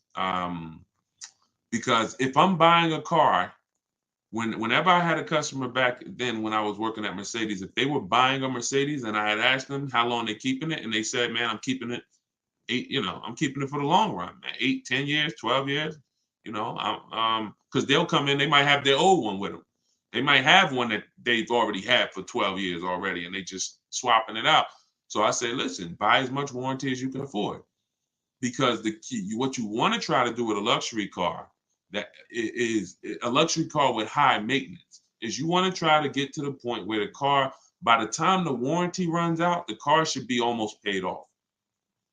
And if you if you buy a 4-year warranty, and then you have, and I wouldn't buy an old one, because an old one you ain't gonna have no warranty. But people buy old ones to try to see because the old one is 17,000. You get what I'm saying? The one with the warranty that has 2 years of warranty left, that's 34,000. And I ain't got 34, but I'm gonna get this one at 17. That means you can't afford the car. Because if you can't afford to buy a quality one, you can't afford the car.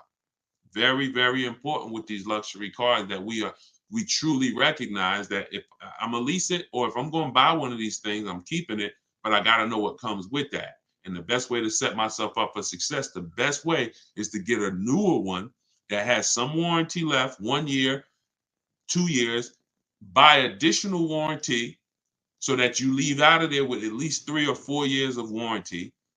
And now your loan might be 5 or 6 years. So hopefully you're only out there for a year or two with no warranty. But that's not what usually happens. A lot of people, they're leaving with 6-year loans right from the get-go. No warranty on the old one, 6-year loan. So now that thing's hitting. They got the car payment, they got the insurance, then stuff is breaking. They got the maintenance from day one. That's how they end up hating the car. If you ever hear anybody and they're like, never buy a Benz, they're trash, that's probably the route they went. The Red Noob said, you just answered my question. Perfect.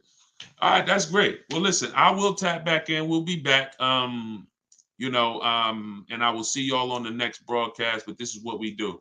Make sure you are following. So make sure you're subscribed so that when I'm live, you do get the notification and you could jump on. And we'll continue to keep asking. We'll continue to keep answering your question.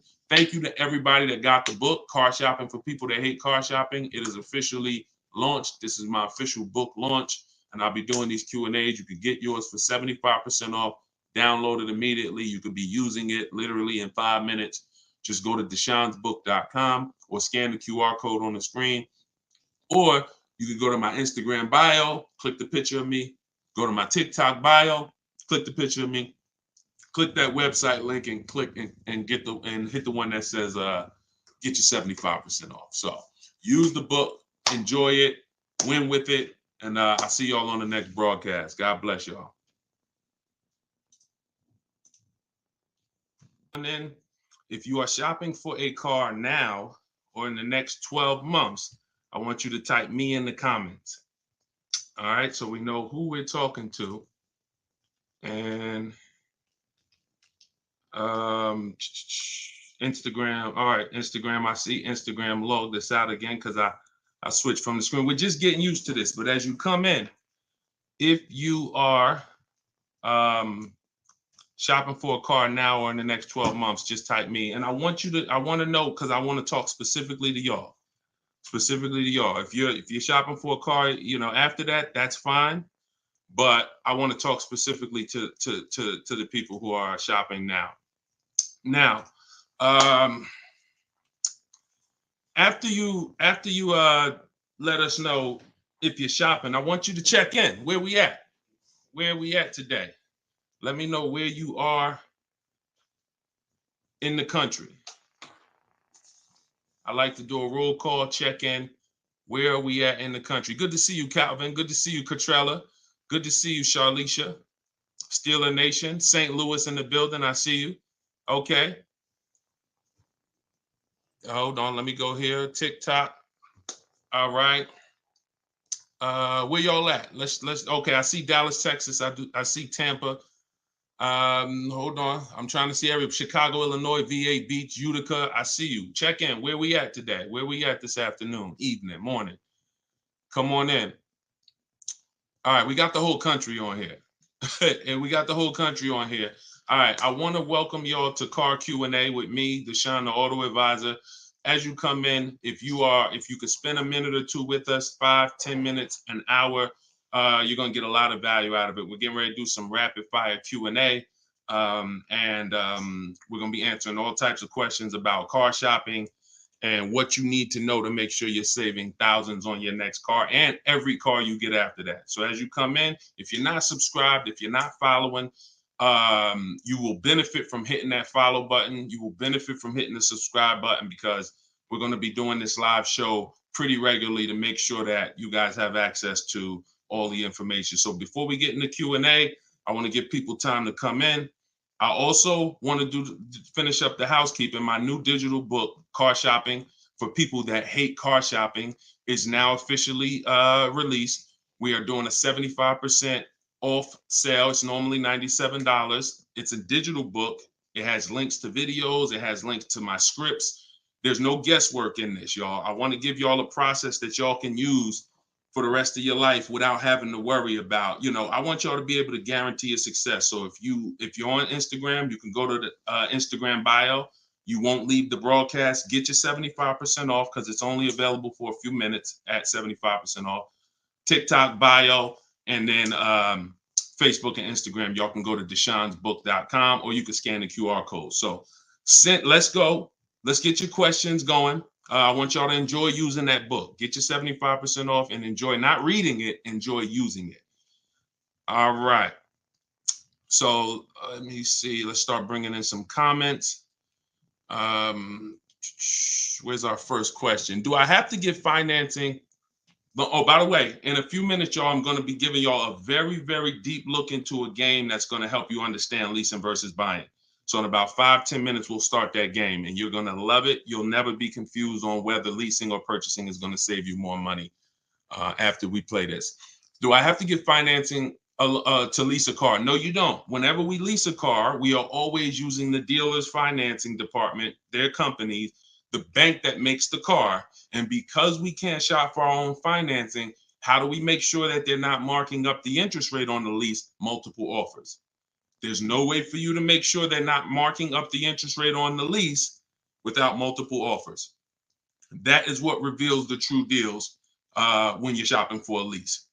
So there's no interest rate to shop for, but we must protect against interest rate markups with multiple offers, because some dealers will mark up the interest rate and never tell you.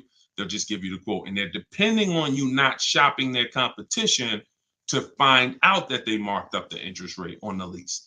All right. So when you get your offers, it's always with multiple offers. Shout out to the sharers. Shout out to everybody who's sharing the broadcast. If this is your first time on a live with me here, just type 1. Type the number 1 if this is your first time on a live. I'm near the end of a 3-year lease. Is it best to buy the vehicle or lease another? It's very rarely best to buy. Very rarely. Shout out to the first time viewers. Good to see y'all. Very rarely, if ever, good to buy your lease. I'm going to tell y'all why. Because when you buy your lease, you're buying a used car. When you buy your lease, you are buying a used car. That's all that's happening. So, being that you are buying a used car, you need to know if would I normally buy a used car versus leasing. And the only way it makes sense to buy your lease out is if you're keeping the car another 8 years. I'm going to tell you why. You've already had the car for 3 years. You've already had the car for 3 years. Most people, when you buy your lease out, you're getting another 5 or 6 year loan for the balance. So you're committing to 8 or 9 years of payments on the same car. This spills into bad lease deals the reason we don't take 48 months leases on a lease, because we're paying too long on a vehicle that we're giving back. We never want to be tied up long term in a vehicle we're giving back. That's the whole point. Leasing is meant to be 3 years, 39 months, sometimes 2 years, depending on what they're offering, in and out, switching cars very fast, always under warranty, keeping our payments low. Okay. Can y'all light up TikTok with the likes? Can y'all continue to tap the screen on TikTok? I see we got a few hundred people. We got about 400 people on total, all the broadcast. Could you actually hit that share button? Because I promise you, y'all, no one will ever get mad at you for sharing my page with them. I guarantee you that. In fact, my goal is to get them to thank you. Hey, thank you for sharing that. I like that guy's stuff. We try not to waste any time here. What about paying cash? VJ Live said, let me put this question up on the screen. If you're on, make sure you're subscribed on YouTube so y'all can see the whole thing, the presentation, when we share these numbers. We can't do that on Instagram and TikTok.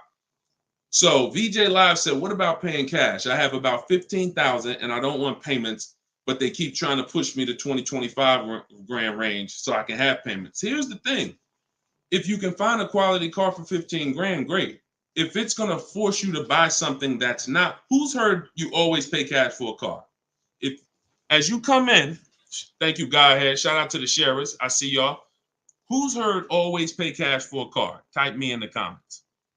If you've heard always pay cash for a car, type me in the comments. I see y'all lighting up. Keep tapping the screen on TikTok. We appreciate it. Y'all lighting up the likes. Y'all can see where we at on the likes in the top left. Who's heard always pay cash? Right? 5150 times heard it. VJ Live said, heard it all my life. Now listen, bunch of Dave Ramsey advice. Now here's the real. Here's what I'm just telling y'all. We got a bunch of people on here, hundreds of you all say, yes, I've heard you pay cash for cars. Now there's two schools of thought here. One is no debt. Now if your philosophy is no debt, I'm not here to convince you to change your philosophy. Here's what I'm here to talk to you about. If your philosophy is I want to do what makes the most financial sense, then we'll have that conversation. Because people who could pay cash for cars and don't, they typically are making money on their money. When I was in the dealership, people would come in, they would ask, what are the interest rates this month? If the interest rates were 0%, something special like 0%, 1%, 2%, 3%, if they knew that they were getting 10, 15, 20% returns on their money, they're not going to put it in a car. They're going to use the bank's money at 1, 2, 3%, and they're going to use their money to keep making 10, 12, 15, 20%. That's the philosophy. So they view that as, I'll pay 3%. They view it more as a business transaction than as a leveraging money to make more money. See, some people will tell y'all people who don't pay cash for cars, they're into debt. But I'm here to tell you that when I sat with very, very savvy people in my career with Mercedes and General Motors, I had tons of people who could easily have wrote a check for the car. I want you to know that if your goals are to eventually get into making more money with your money, investing your money, getting 10%, 12%, 8%, trying to beat inflation, then you're going to have a problem putting your cash into cars. Because not only, if let's say we park right now, this is just as answering VJ Live's question, because I got it up on the screen here on YouTube and Facebook. He's asking about paying cars. And many of you, as you sit on the show, you'll see, Dad, that's a similar question. Many of you will see someone's going to ask the same question you have. When we start seeing that we can actually use the bank's money for less, we're gonna realize that when you put $20,000 of your hard-earned cash into a car, that money cannot make you more money. That $20,000 that you just put in the car cannot make you more money. You have maxed out the value of that $20,000. It's in a car, you can't pull it out. You could refinance, but that's not happening. You're going to refinance and just get another loan. The point is your money's in that car now. So had you had an opportunity to invest that 20 and make 8%, 10%, 6%, 12%, that's what the people who don't pay cash for cars who are wise are doing. I'm not telling you there's a difference. Look, I talk a lot about budgeting. I talk a lot about affordability. All through my book, I have systems and boundaries. The rule of 72 and the 10th birthday, how long of a loan you take, how much, when should the car be paid off? That's all in my book. You can get it 75% off, or you can watch my videos. I'm going to always teach it. But if you want it all in one place right here, get the book, 75% off. It's in my TikTok or Instagram bio. But that's what we got to know. We got to know if we're going to use leverage and use the bank's money, there are extremes of leverage. There is over leverage, and we cannot be over leveraged. That means we're taking a loan that's too much, too long, we just want to borrow to try to afford a car. And you see this a lot with older cars, people buying luxury cars that they really can't afford because, brand new, the car is 80 grand. But if they get a 10-year-old one and they get a 5-year loan, now they're in a 2013 AMG Mercedes with 90,000 miles on it. So that's the opposite extreme. Using leverage and loans to buy things we can't afford. But then the other opposite extreme is paying cash when we don't have to. Finding that balance between getting the car we want, getting the best car we can afford, because you said, hey, I'm trying to find a car for 15 grand. I can't find it. They want me to spend 20, 25. Well, the name of the game is you better learn how to find if there's any cars out there for 15, you better learn how to find them. And you look everywhere, you look over all the marketplaces. And before you raise your budget up to 2025, we have something we do called the perfect budget. You got to go to 17 first. You don't go from 15 to 2025. You go from 15 to 17. See if I can find anything good for 17. Oh, I can't. All right, now I go to 19. And I have this calculator that's going to help you guys inside the book. It's called the Perfect Budget Calculator. You put in the money you have, you put in what you want your payment to be. It's going to tell you how much car you can buy. You put in your state, so we could have. How many times y'all walk in, right? And you're like, man, I want to spend 25 grand on a car, but you forgot to factor in taxes and the fees. How many times does that happen? Type ouch if you've ever dealt with that. Let's be willing to be honest. You had a budget in your mind. This is what I want my monthly payment to be. This is what I want to spend on the car. Next thing you know, you're a little over that budget, or sometimes a lot over that budget, and you're leaving like, all right, I see you, 919 Mike. Thank you. I see you, Mika Larkin.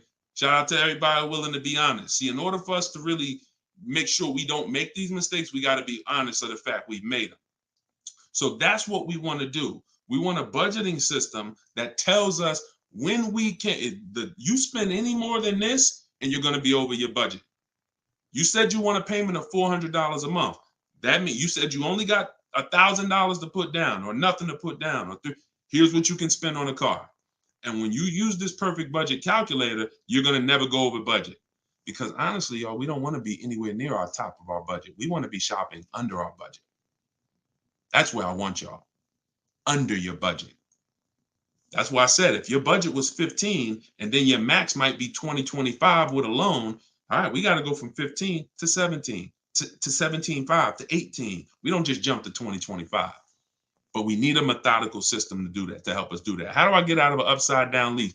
Jose, you can only sell out of it. That's all you could do. You could sell out of it. No matter what, y'all, who's in a car that they want to replace and they think they're upside down? They may have some negative equity. This is all in the book. I would really like y'all, the reason why I'm doing the 75% off, couple reasons. The book just officially came out. But I really want y'all not having to remember this. Yes, this live rebroadcast is going to be syndicated. So no matter when you're watching it, the information is going to be valuable and applicable. But I really want y'all to have the book so that you can actually reference the information over and over again. Thank you, B-Bad. Thank you for this info. Thank you, SJF Racing. So, all right. Yes, 25 goes to 30 real fast. Let me show y'all something, and then we'll continue. This is where we are right now on Goodreads.com. We're rated 4.94. We've already received 27 reviews, 31 ratings, and the book hasn't been out yet. So if you go to goodreads.com, if you're on YouTube, if you're on Facebook, you can see what I'm posting. But I'm sharing the fact we're already rated 4.94, 31 ratings, and the book hasn't come out yet.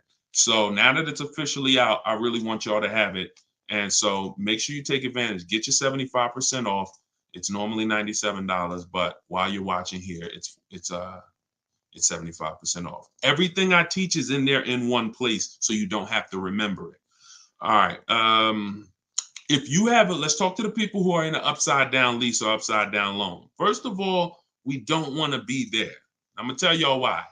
If you're in an upside down lease, that means you didn't pick your mileage correctly. That means something happened, because with a lease, you have to have predictable miles. You have to know how much you're going to drive roundabout. You got to be able to guesstimate. That's why if you're running a Turo business, when you're trying to rent the car out for, 40,000 miles a year, or you don't know how much it's going to be on that car. Could be 20, could be 40. A lease is not good because you can't predict the mileage. But in normal life, we can predict our mileage very closely. Now, when things happen, let's say you were working at home, and now all of a sudden you are, you're not working from home anymore.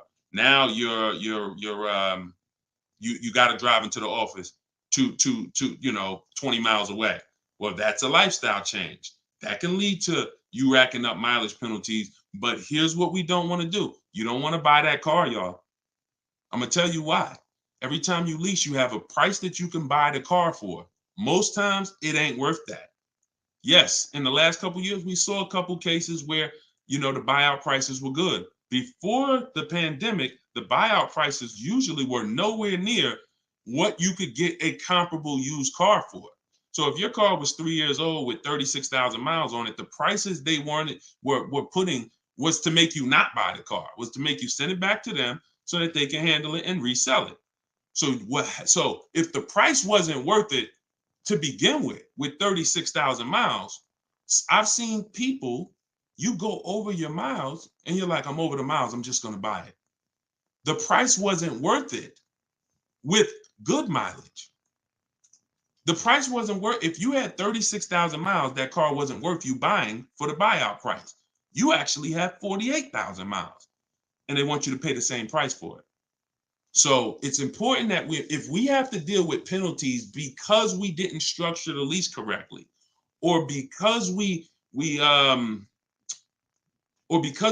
quite know what we were going to be driving, or we had a lifestyle change, taking the penalty and applying it over to our next deal is always, not always, but in most cases, going to be less money than us buying an overpriced car with high mileage now. We cannot just keep buying our leases without doing a market check.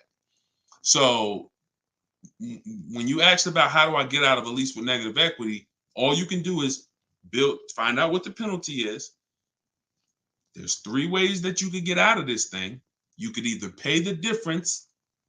So if you got, you could wait until your mileage, and this is, all right. If you have negative equity on a lease, I don't even like to call it negative equity because there's no such thing as negative equity on a lease. There's penalties. That's different. Penalties. On a car you purchase, yes, there's negative equity. You bought it, you have a loan on it, the value is not worth the loan. Negative equity. With a lease, we have penalties, over mileage penalties. And now some people will say, well, I'm going to go over mileage. I'm going to get out of the lease 3 months early. But you don't realize if you get out of the lease early, what do you still have remaining? Payments. Three months of payments, 6 months. Who's ever had a dealer say, hey, don't worry about the payments. We'll take care of the old payments. Who's ever heard that? Type me if you've ever had a dealer say to you, don't worry about the old payments. We'll take care of the old payments. Okay, lots of you. The problem with that is the payments don't disappear. They always get rolled over to the next lease. They always get rolled over to your next deal. So what I want y'all to start doing is I want y'all to see that. The money is not hitting. When you have negative equity, 5,000, you got this baggage from your old car, it does not go away. It gets either transferred or you can pay off the difference. So the key is to stay out of negative equity, to stay out of penalties, because yes, once you have them, they have to be accounted for. We got to find our great deal, and then we got to bring our penalties over on top of the great deal. That's all we can do. Now, you better try to see what your car is worth selling it, because you said you're over miles. You call your leasing company, you get your payoff, you find out what your cash offers are. Go to Vroom. Vroom's out of business. Sorry, CarMax, Driveway, Carvana, AutoNation, and Kelly's Blue Book Instant Cash Offer. You can go to Car Guru, Sell My Car Too. These are all people that give you cash for your car. That's what your car is really worth, what those companies will pay. Whoever's the highest bidder, we take that. See, what I'm teaching y'all, and some of you are going to get it immediately right here, right now. Some of you, it's going to take a while to get the fact that your money comes when your savings come when you start learning to make people bid instead of getting one offer. You get the most money when you start learning to make people bid. And so what you have to do is get multiple offers, find out what your car is worth. When you go on those websites, when they ask you, is it a lease, say no, because their websites are set up to where if you put it's a lease, it's going to automatically trigger that they can't buy it. But they can buy it. We've been doing this, y'all. I got hundreds and hundreds of members in Cars from Home University. We shop all around the country. You must put no when you're getting offers for a lease, because their computer is set up to automatically think that it's a third-party restriction and they can't buy it. But when you call your bank, you're going to ask them, do I have a third-party restriction? If they say no, then that means you can sell to anybody. But again, the way these companies are set up, they saw us making all this money on these cars, and the bank said, no, we got to do these third-party restrictions. And there was so many people going to those websites saying, oh, I'm about to sell my lease. And then they would get there, or they would talk to them and they would say, no, we can't buy it because it's a third-party restriction. So they just made their website default to, we don't buy leases, but we do know if you don't have a third-party restriction, they can buy your lease. And it's very important for you to know that. And if you do have a third-party restriction, it doesn't limit the fact you can sell and make money. It limits who you can sell to. When you have a third-party restriction, they say what they're saying is you can only sell your car to a dealer that makes the same brand. You cannot sell to a third-party, Carvana, Driveway. You can't sell to them directly. You can only sell to a dealer. So what does that mean? I see y'all lighting up the likes on TikTok. Can y'all keep tapping the screen? Let's keep those likes going up. I see it. I appreciate it. And thank you to everybody sharing.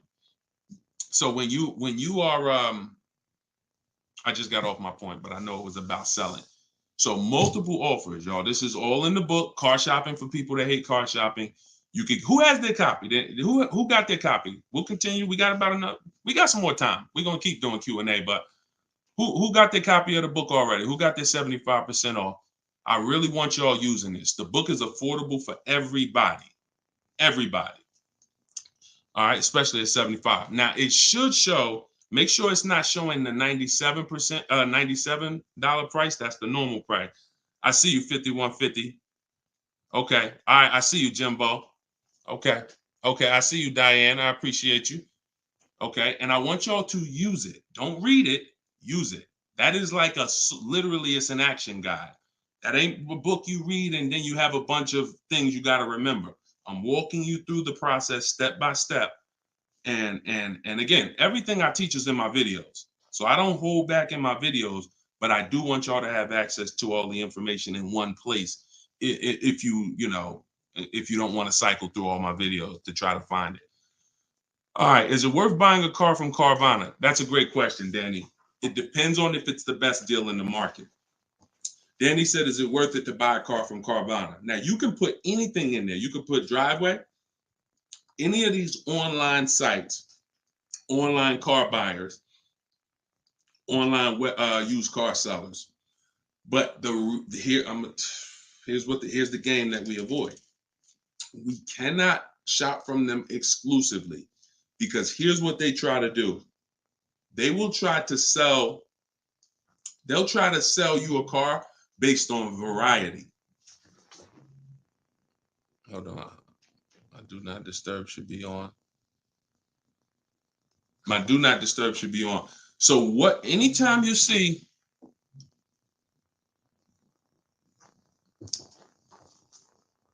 hold on one second. I keep getting a call and I don't know why it always does this. I don't want to lose the people on Instagram. Hold on, Instagram. We got you. All right. We should be back on Instagram now. Okay. So most times, especially when we're selling our cars to these people, you got to realize we sell our cars to Carvana, to Driveway, to all these companies because they pay more than dealers on average. If they're paying more than dealers on average, they're usually not the lowest price. When they're selling the cars, they're usually one of the highest. You can't pay people more than dealers and then turn around and sell for less than dealers.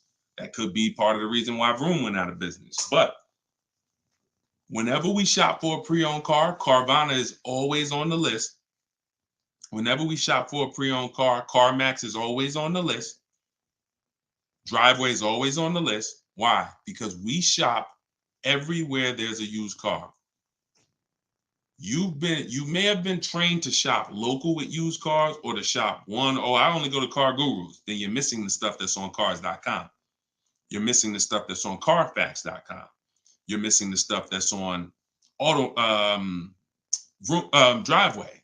You're missing the stuff that's on CarMax. So we got it just the same way. If we were buying a baby stroller, we're going to go to Walmart, right? .com. We're going to go to Amazon, right? We're going everywhere, right? That's the same way we got to be when we're shopping for used car. Carvana is just one marketplace. And unfortunately, there are people who shop from them exclusively because they're like, oh, I just love Carvana. I don't have to go into the dealer. And they don't realize that, one, what I teach you won't be in a dealer more than 30 minutes. And also, if I'm not checking their prices, I'm going to overpay. And I'll literally have I didn't have to go to a dealer, but I got a car in my driveway that I could have got for $5,000 less if I just shopped around the right way. I did just mention Auto Trader. Auto Trader's on our list, Alex. Auto Trader is one of our marketplaces. It's one of the marketplaces we shop on. It's just like a Walmart. It's just like a Amazon.com. Auto Trader is a big one. We definitely don't skip any used car marketplace. Now, we don't use Auto Tempest because Auto Tempest pulls and aggregates some data from other people's websites. They're not their own marketplace, so they can't get all the data. So that's why I don't use them. We just go direct to the marketplaces themselves because no company has the rights to market everyone's product. And so as long as no company has the right to market everyone's products, the only way we're going to see all the product is by being on all the marketplaces. But I'll show you how to do this quick.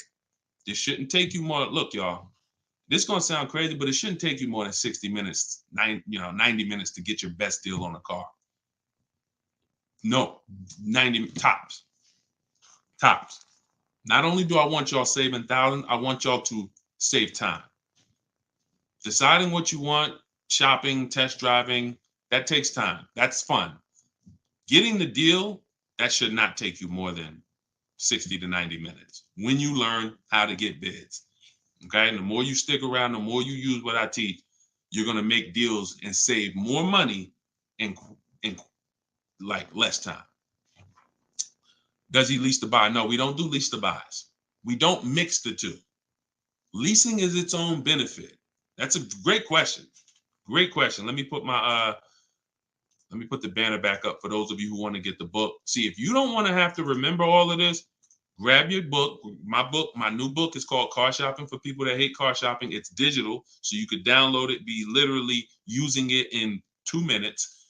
And just go to deshonsbook.com. It's 75% off for our launch. and you can get your copy. If you're on Facebook or if you're on Instagram or TikTok, you could go right to my bio, click the link in my bio, get your copy while it's 75% off. Price goes back up to $97, I think, after 30 minutes. All right, so your payment is over $1,100 now, and look, that means your loan is probably somewhere around 60 grand or more. Depends on how much it depends on what your term was. So if your payment was $1,100 a month, on a 5-year term, that's a $60,000 loan. That's about a $5,500 loan on a 5-year term. So you want to look at other ways to acquire that car. Is there a way that I could have been in this car for less money? Now, watch this, Gigaware, because he's being honest. My payment's over is $1,100. If you are buying that car and your intention is to keep it, and that means your intention is to keep it for 8+ years, you're going to pay off that car, and then you're going to just, start to catch you. Once you don't have a car payment, you can start to catch up to the person who leased, because the person who leases is always going to have a payment. That's the downside about leasing. There is no opportunity for you to pay off the car, and you don't want to. Again, it's not like when you're not keeping cars long enough, you're getting great lease deals. The goal is not to pay off the car. The goal is to drive the most car I can for the least amount of money. That's the goal with a lease. The goal with a purchase is to now pay off the car and start to now keep the car long enough for the depreciation to cool off. Depreciation is the value that it loses every year. Thank you, Becky. Good to see you as well. Long time. Great to see you. So depreciation is the value the car loses every year. When you buy a brand new car, you lose 20% the first year.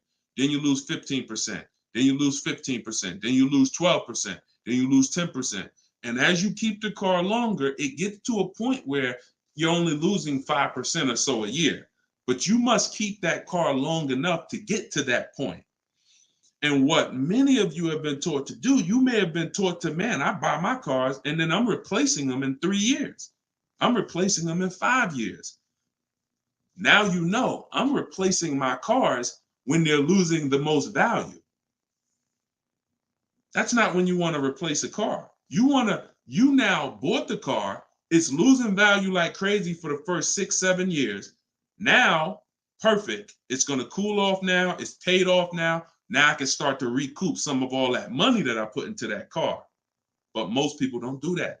You may have been taught, I just go and get another car and I start the process all over again. So not only are you never getting to benefit, not only are you always having a payment anyway, you're not getting the benefit from all the money that you're putting into these cars. You're never allowing the depreciation to cool off to where you got no car payment and you just got a car out there and you can stack some of this money up. It just happens all the time. It's an issue of not understanding leasing. Leasing is for short-term people less than 8 years. Purchasing is for long-term people more than 8 years. And don't worry, we'll continue to go deep on this. All in the book. So anybody who wants to really know this and have it all in one place so they can use it, if you're shopping for a car now or in the next 12 months, you need this stuff right now. I got tons of videos all over all my Facebook pages. But if you want all the information in one spot, get your book at 75% off. Just make sure that it's not showing the $97 price. Whenever you click to the website, make sure it's showing the 75% off price. So you can purchase off the bank loan. I don't know what you mean by that, Skinner. Is it smart to lease and then buy it out? No, see, and again, that's a very common question. Yo, what's the benefit of that? I mean, somewhere along the lines, we heard about leasing to buy. You're only leasing because you don't want to buy the car. You're buying the car because you want to keep it and take care of it for the long run. I see you, Dr. Coop. Congratulations. She said, I got the book. Enjoy it. Use it. Don't read it. Use it. And, I really can't wait to hear your success story. There's no reason. Look, when I'm going into a lease, and you got to have this in your tool belt. Some of you, your children are not going to keep a car 8 years. You're going to need to set them up to get a great lease. Yeah, you might be a person who like Deshone. I just buy my car, man, I keep it 10 years. If that's you, type K for keeper. Most times, if you buy your cars, you keep them 10 years, type K in the comments for keeper. Thanks, Ambi. Said keep killing it. Appreciate you.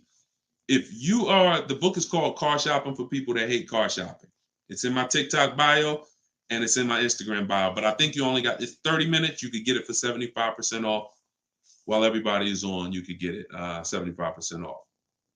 Okay, so keepers, you are not, you're not worried. That's when you buy.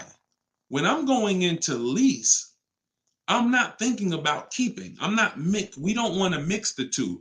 Leasing is, I'm going to get a great lease deal where I drive a brand new car for pennies compared to purchasing. Or you know, for a small percentage compared to purchasing. That is a lease. My goal is not to buy the car. It's not to buy the car. You and see, when we keep, we win. When we lease, we win, as long as we're getting good deals. But it's people who are mixing the two, and that might be you, and that's where we lose. We buy and then we trade.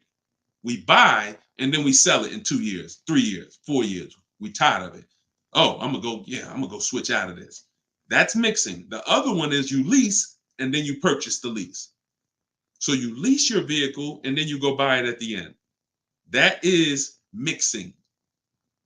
You don't want to mix because the benefits of leasing are laid out. The benefits of purchasing are laid out. Very clear, separate benefits. When you mix the two strategies, you lose the benefits. And again, most people who would tell you they bought their lease, they're buying it with a 5 or 6 year loan when they've already been paying 3 years to lease it. The lease is 3 years, the loan is 5 years, that's 8 years. And I'm gonna tell y'all how this happened. How I figured out this was so bad, I'm gonna be honest with y'all. I was in the dealership one day. Somebody comes in, they're like, "Hey, I want to replace my car." So I go out and I look at the car. I ask them what they owe. No, I don't think I asked them what they owe.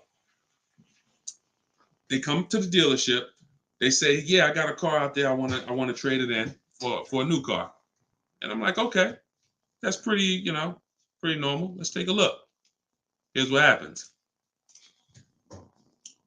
I say, "What year is it?" And they'll say, "Well, it's a 2018." I'm just using like a real example. Like they say, "Oh, it's a 2018." Now I'll ask them, "How long have you had it?" And they'll say, "Well, I bought it brand new. So I've had it 5 years, 6 years." Now, follow me, y'all. Everybody on here, I want your opinion on this. Person comes up and says they've had a car for 6 years. They bought it brand new. They've been paying on that car for 6 years. Don't you think that car should be paid off by now or almost paid off? Yes or yes. Type Y if you understand. Person bought it 6 years ago. You go out and I'm like, "Okay, mister, how long have you had it?" They're like, "I've had it for 6 years." So I'm like, "Okay, perfect." Everybody's saying yes. So this is what I'm thinking. This is how I found out buying your lease was a bad idea for most people, if not all. So I go and I say, "Okay, great. I see you're here trading." Now, in my mind, I'm already trained to talk to him about leasing because, thank you, Brent. I know you're here trading this car in 6 years. I want to show you what leasing looks like, and you're going to love that a lot better. You're not going to need this down payment. I'm going to be able to give you a check back for this equity in this car you got here. It's going to be all good. And I've helped some people do that. They come in and I show them the lease, and I'm like, you keep just trading your cars, but if you lease, here's what, boom, that you could do. And then I'll give you this, you get a big check back for your balance of your old car, all of that. So this is when it works, it's beautiful. But when it doesn't work, this is what it looks like. I'm like,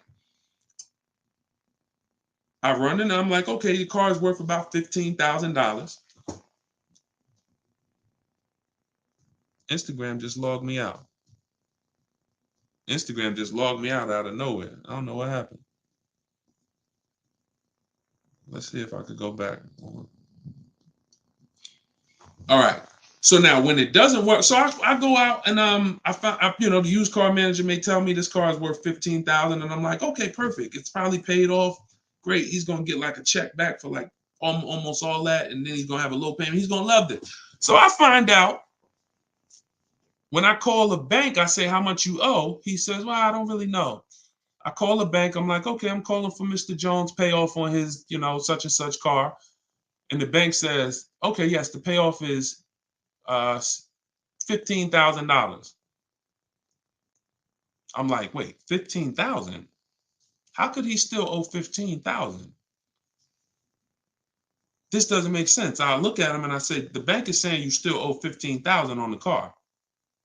And I'm like, he's like, yeah, okay, yeah, I didn't know how much I had owed. I said, wait a minute, didn't you tell me that you had this car since it was new? Yeah, and you told me you had it for 6 years? Yeah, how do you still owe? And he said, oh, I leased it first, though. What I did was I leased it for 3 years, and then I had bought it at the end. And I'm like, there we go. That's the problem. You leased it for 3 years. Most people, when they're buying their lease, they're going to put a 6-year loan on it, which means 6 years later, from the day you bought it, from the day you originally leased it, 6 years later, you've been making payments and you still have 2 more years of payments left. That's actually, I'm wrong. That's 9, 3 years of payments left. Happens all the time. So I literally, y'all, smart people on here, you'd never take a 9-year loan, right? Type never. You never take a 9-year loan. If you're enjoying, please subscribe to the YouTube channel. If you're not subscribed already, we still got probably 400 or 500 people on here throughout all the platforms. If you, whatever platform you're on, make sure you're following us, because this is the stuff we do. You would never, right? You would never take a 9-year loan. But the same we're adamant we'd never take a 9-year loan. We got to see every single time. Thank you so much. I appreciate the gifts on TikTok and all the platforms. We got to take every time we hear about buying our lease out, unless we're going to pay cash for it, which is another discussion. But most people are not. They're going to take a 5 or 6 year loan out. So as soon as you hear lease to buy, as soon as you think lease to buy, I want you to think 8 or 9 years of payments on the same car. That's why it's a bad idea. That's why it's a horrible idea. Okay? Now, if you are comparing, we had somebody in our group yesterday who was asking about buying his lease out because he's going to give the car to his parents and because they're going to keep it long term, and the value of the car compared to the value of a similar used car is a great deal. That's different. Buy it. Because all you're doing when you're buying your lease is you're buying a used car. It's your car. I used to help people buy their lease. Hey, they come out of the office, we switch the plates because we got to re-register the car. And I'm like, okay, so how was it? Now they just signed up for a 5-year loan, 6-year loan on a car that they've already been in for 3 years. They're not really excited about it. I've had the car for 3 years. At least when you go buy a used car, you're excited about it. You're excited. Oh, nice. It's new to me. But when you buy your lease out, you're not really excited. Thank you, man. Y'all going crazy with these gifts and everything. I appreciate it. So these are the things, like what I want y'all to have. As long as you stick with me and you learn what I teach, you're going to have clear boundaries that you operate in that always protect you. That's the name of the game. There's clear things I do. There's clear things I don't do. I know I have rules. I have boundaries. And what I want y'all to get familiar with is the 8-year rule. The 8-year rule is the first rule. It says if you're not keeping your car 8 years, you should not be buying it. You can't outlive the depreciation. You cannot outlive the depreciation compared to someone who purchases. Now, it's too much to go deep on right now. We'll go deep because I know some people thinking, oh, Deshone, but if I pay cash for a brand new car, I'll pay less overall. Yeah, but if you pay cash for a brand new car, you're still laying out all the money. You're still laying out all the money and you're still trying to get that back. You're still, oh, I paid 30 grand, 40 grand, 50 grand. Do you understand that a person who leases that same car, what would you rather be? Big dog who thinks you're big dog because you're going to write a $50,000 check, or a person who comes in and says, I'm going to get that car for $500 a month. Do I want 50 grand coming out of my bank account going into a car, or do I want $500 every month?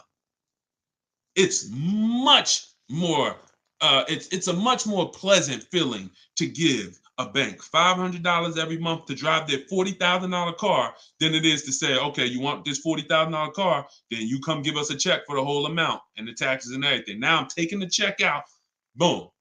And again, there are situations where that's right, but I want you may have been somebody who's like, yeah, but I don't think it's right for me.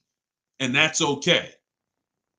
That's okay. I'm not one of these people that's going to make y'all feel like you are wrong by using leverage and learning how to creatively acquire cars where it's a little bit of money coming out of your bank account every month versus what people have told y'all and how you should be buying cars.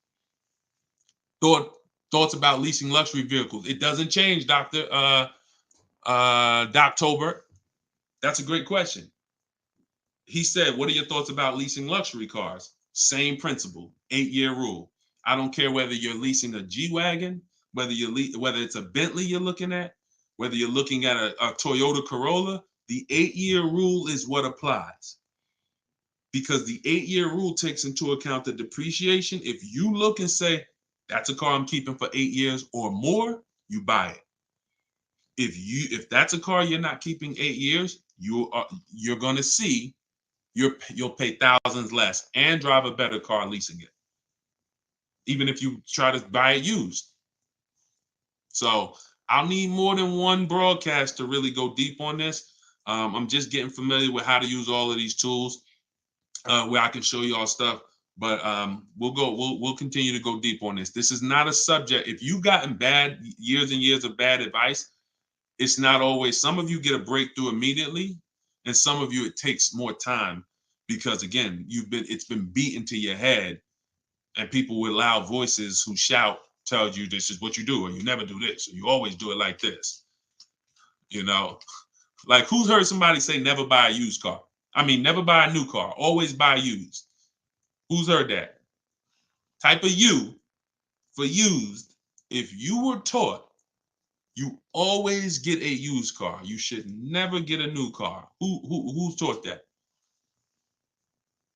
And we got a couple more minutes. We'll stay on. We'll do some more questions. As long as y'all continue to share the broadcast and continue to stay tuned in, I see we still got hundreds of people on, then we'll continue. All right, now let me tell y'all how, see, you either have to teach something that works for everybody, or what you teach will mess people up. If somebody says to y'all, every single one of you should be buying used cars, because that's what they'll say. Never buy a new car. Everybody on here should be buying a used car. So that means you think everybody in the country should be buying used cars, right? Yeah, absolutely. Nobody should buy a new car. Nobody in this whole country should buy a new car. Like, no, always buy a used car. Okay, perfect. So let's just say if you had your wish, everybody in the country would be buying used cars, right? Because that'd be better for them, right? Yes, if I had my wish, everybody would be buying used cars. Then here's my question. How do they become used cars then? How do they become used cars if everyone is buying used cars? I want y'all to think about this. If you had your wish, you could snap your finger, Mr. Financial Advisor, whatever you teach.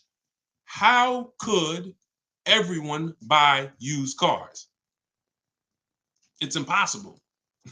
The cars come in new. They don't just, so if everybody was buying used cars, what's happening to the new cars?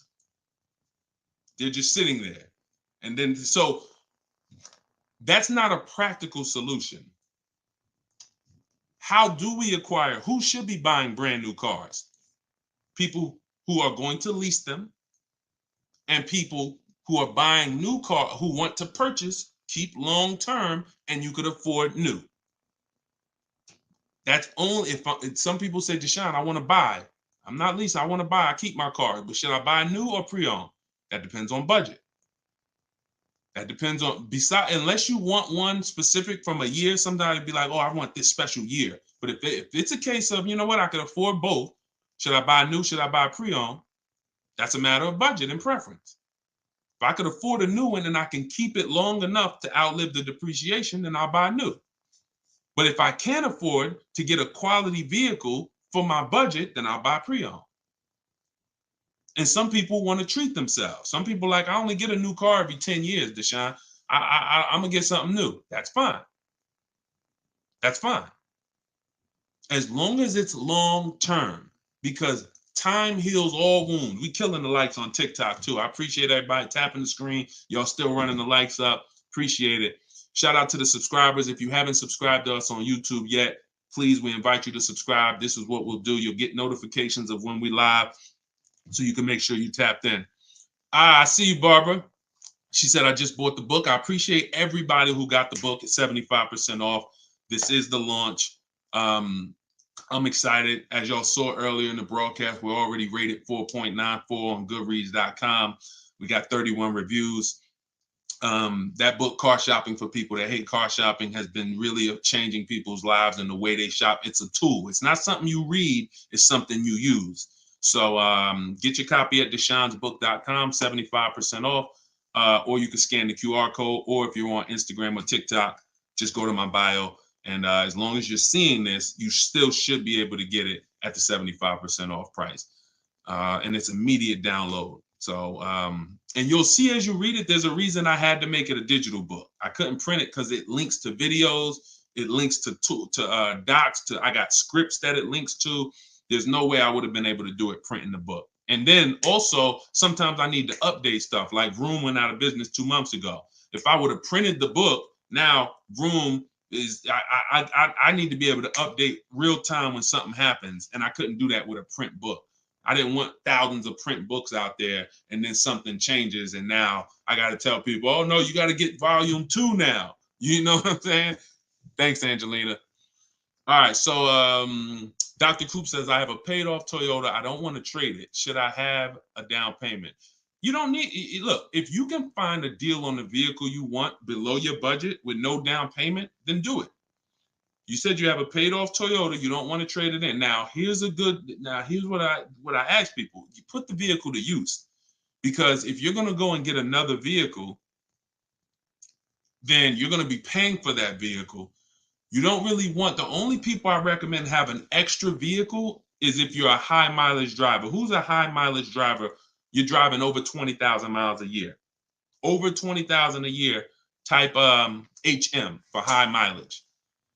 These are the only people that it benefits you having a paid off car like this. So sometimes it's worth it to buy your car, pay off the first car. And here's what I like. All right, so we got a lot of high mileage drivers watching right now. So I have a strategy in the book, and what you'll hear me talk about is really 2 routes for high mileage drivers, so that y'all can stop having all this negative equity when you come in to replace your vehicles.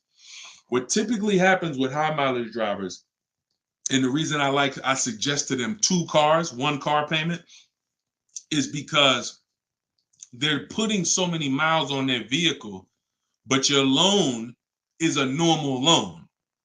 Your loan is a 5-year loan or a 6-year loan.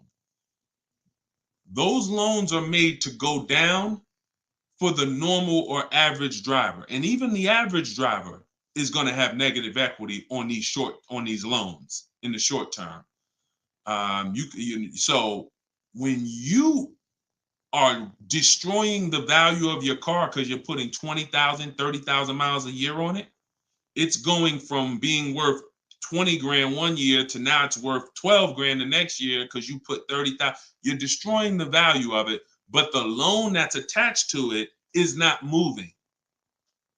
This is the indicator that the loan and the purchase price or the value of the asset is totally unrelated.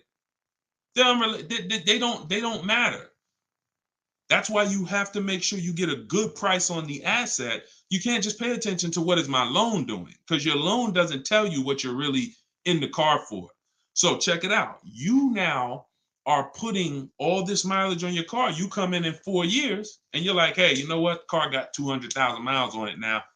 Let me go ahead and trade this thing in. Problem is, 200,000 miles, you still got 2 years left on the loan. You still owe 15 grand. You still owe 12,000. You still owe 20,000. And you are now seriously hurting your value, your next deal, because all that baggage you got to come to this next deal. The solution to stay out of that is to make sure that you are having either, I teach either two routes. Well, the third is really just be a long-term person. You could drive 30,000 miles a year. And if I'm a long-term person, I'll just have 300,000 miles on my car in 10 years. And then I just go switch it. It's keepers here that's long-term people, high mileage drivers, and they get their car. That thing got 250,000 miles. It's mostly highway. And in 8, 9, 10 years, they go and they replace it. No need to lease. Again, continuing theme, long-term, don't think about leasing. Because some people who just tune in and they catch a brief, oh, is this so everybody should lease? No, that's what I'm trying to tell y'all. Long-term people, long-term purchase, you buying a car for your kid in college and they like, yeah, I'm gonna keep that thing for 10 years, man. You know I'm boring. Great. But most kids are not. They're like, hey, when I get my job, when I turn 24, I'm probably gonna want something different. So if you're not a long-term person, you should be purchasing. But I mean, you should be leasing. But going back to the high mileage, y'all, this is how it works. The two strategies for high mileage drivers is to have one separate car, you pay that thing off, and now that becomes your mileage car, and you go and lease a nice car. This is beautiful. This prevents you from having two car payments, and this allows you to have a nice car that you're not destroying. So you pay off that first car. If you're going to go this route, your first deal is a purchase, because you're going to get that first car, pay it off, could be new, could be used, but it must be quality. Pay it off, and as soon as that car is paid off, now I go lease my nice car. So I might be putting a high mileage on that first car I'm buying, but once I go lease my nice car, now I got a payment over here, my nice car is over here, and this is what I take out to dinner. This is when I want to go out and have a good time. I don't want a car that I'm just always putting, 30,000 miles a year on. Now I split it. And this has allowed so many high mileage drivers to continually be able to predict what they're going to put in these cars, because now they can't. You cannot predict how much y'all are spending on these cars, high mileage drivers. Y'all are losing so much on resale value. Your loans are just so high and they're moving slow. You don't know how much you are losing, but I break it down for you. It's thousands. You can't destroy the value of a car and then go trade it. It follows you. So that's one strategy. Second is a high mileage lease. Second is straight up. First time I experienced this, I had a guy came in and he was bringing back a lease with 75,000 miles on it. And I asked him, I said, man, I didn't even know. And that's my ignorance. I was selling cars and I didn't even know that was available. And I said, let me ask you a question. How long you been doing these, like, what do you do? He's like, I'm in sales. Like I do 25,000 miles a year, every year. I said, okay, wow. And you lease your car? He said, yeah. Because I already know what a good lease deal is. I just didn't really take into account back then. This is probably 2015. I didn't take into account a high mileage good lease deal. And when he told me what his payment was, and he said, yeah, I come back 75,000 miles. I drop that thing off. I pay my payment every month. Now here's the thing. He might only be paying $150 or $200 a month more for his super high mileage. But that's much better than him buying the cold car, destroying the value, coming back and trying to trade it with 10, 15 grand negative equity. So strategy, you are not really purchasing cars with strategy until leasing and purchasing is in your tool belt and you know when to use which. For your family, not just you, for your family. It's not just you. All right. So great questions. So this is the type of stuff that's in the book. Everything's in the book. Whether you see me live, whether you see me on social media making videos, you're going to get all the information. You don't have to worry about, oh, Deshone is holding back info. It's not. Now, Access to me, yes, I have access. I have a Cars from Home University where I coach people personally and we work together. That's access. But as far as the information's out there. It's how you want the information. We'll get it to you anyway. If you want it all in one spot, get the book, get Car Shopping for people that hate car shopping. Download it now. It's 75% off. Scan the QR code or go to deshonesbook.com or go to my Instagram or TikTok bio and get your 75% off copy. But other than that, you don't have to worry about not having the information. See, what y'all have had to deal with is how do we make great car deals? How do we not pay penalties when we don't have the information? But now the information's here. It's here for you. It's just you got to decide, how do I want the information? Do I want to look through all Deshone's videos? I got a video on every topic. More videos to come. They're not in order, and they're for different people. Some of you are going to purchase used cars. Some of you are going to lease. Some of you are going to buy a new car. Some of you are going to pay cash. Some of you have good credit. Some of you don't. So throughout all those videos, you got to sort through that. In the book, you're only following one path. When I do videos, when I do a book, it's like one path. Let's stay focused so that we can keep you on track. That's why it's step by step. Yeah, that's how the book is designed. All right, how do you purchase a vehicle without proof of income? That's tough. You need other things that are going to weigh. That's a good question. So if you don't have proof of income, credit profile gets you approved, not credit score. So proof of income is usually only required when you have a lower score or you have a new company, new business, and they need some type of way to, try to, make sure they're going to be all right recouping their money. How is the car going to be paid? So if I didn't have proof of income, then I got to work on credit. I got to work on credit, or I got to have a lot of cash. And even then, what's the reason we don't have proof of income? Once I know that, I could better explain. What's the reason we don't have proof of income? Seems dealers don't care about mileage if you release with them. That's now good time. So now watch this, y'all. This comment just came in. We'll still cycle through all the comments. We got another little while in this hour. We're getting through as much as we get through. It's good time on YouTube said, seems dealers don't care about mileage if you release with them. Absolutely a mirage. I asked y'all earlier, who's had a dealer say, oh, we'll take care of the old payments. We'll take care of the mileage penalty. It's absolutely not true. Since 2006, here's the only time, shout out to y'all running the likes up on TikTok. I appreciate it. Y'all keep running them up. Thank you so much. Shout out to the sharers. Could everybody who shares good information, just hit the share button wherever you're at and share with somebody if you're in this sharing. So I've never seen mileage taken care of, ever. No program, no bank, no leasing company, and we've done thousands of transactions. I've never seen a leasing company say, we'll forgive mileage. Never. So that does not happen. Mileage penalties let's say we calculate a $2,000 mileage penalty, that gets rolled over to your next lease deal, and we're working that lease deal with that $2,000 accounted for. So whatever the deal is we're working you, now, perfect, here's what it is. Make sure that $2,000 penalty is in there. You pay for that. You pay for that. Now, in some cases, very rare, there's loyalty programs where they waive some payments. Mercedes used to have this. It's since gone away, and they didn't have it on every vehicle. They didn't run it every month, where if you lease another Mercedes, we'll cover 3 of your old payments. So you could get out 3 months early, no penalty, but it had to be waived. Since I got into the business, I've heard dozens of people sitting around me say, we are going to be waiving those, but we're going to be taking care of those payments. Are you waiving the payments? Oh, what do you mean by that? Are you waiving the payments? See that, and when you ask them that question, I don't want you to even go in looking to get out early.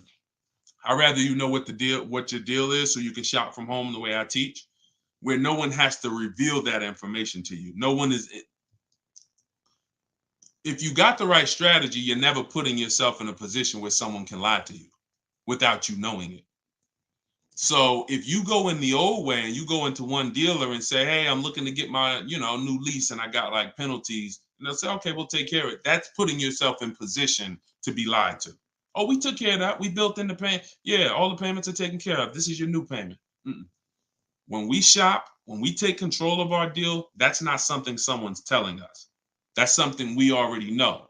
Because when we're over on mileage, we always want to see how much can we sell the car for. I was over mileage on my Jeep, sold it, still made money.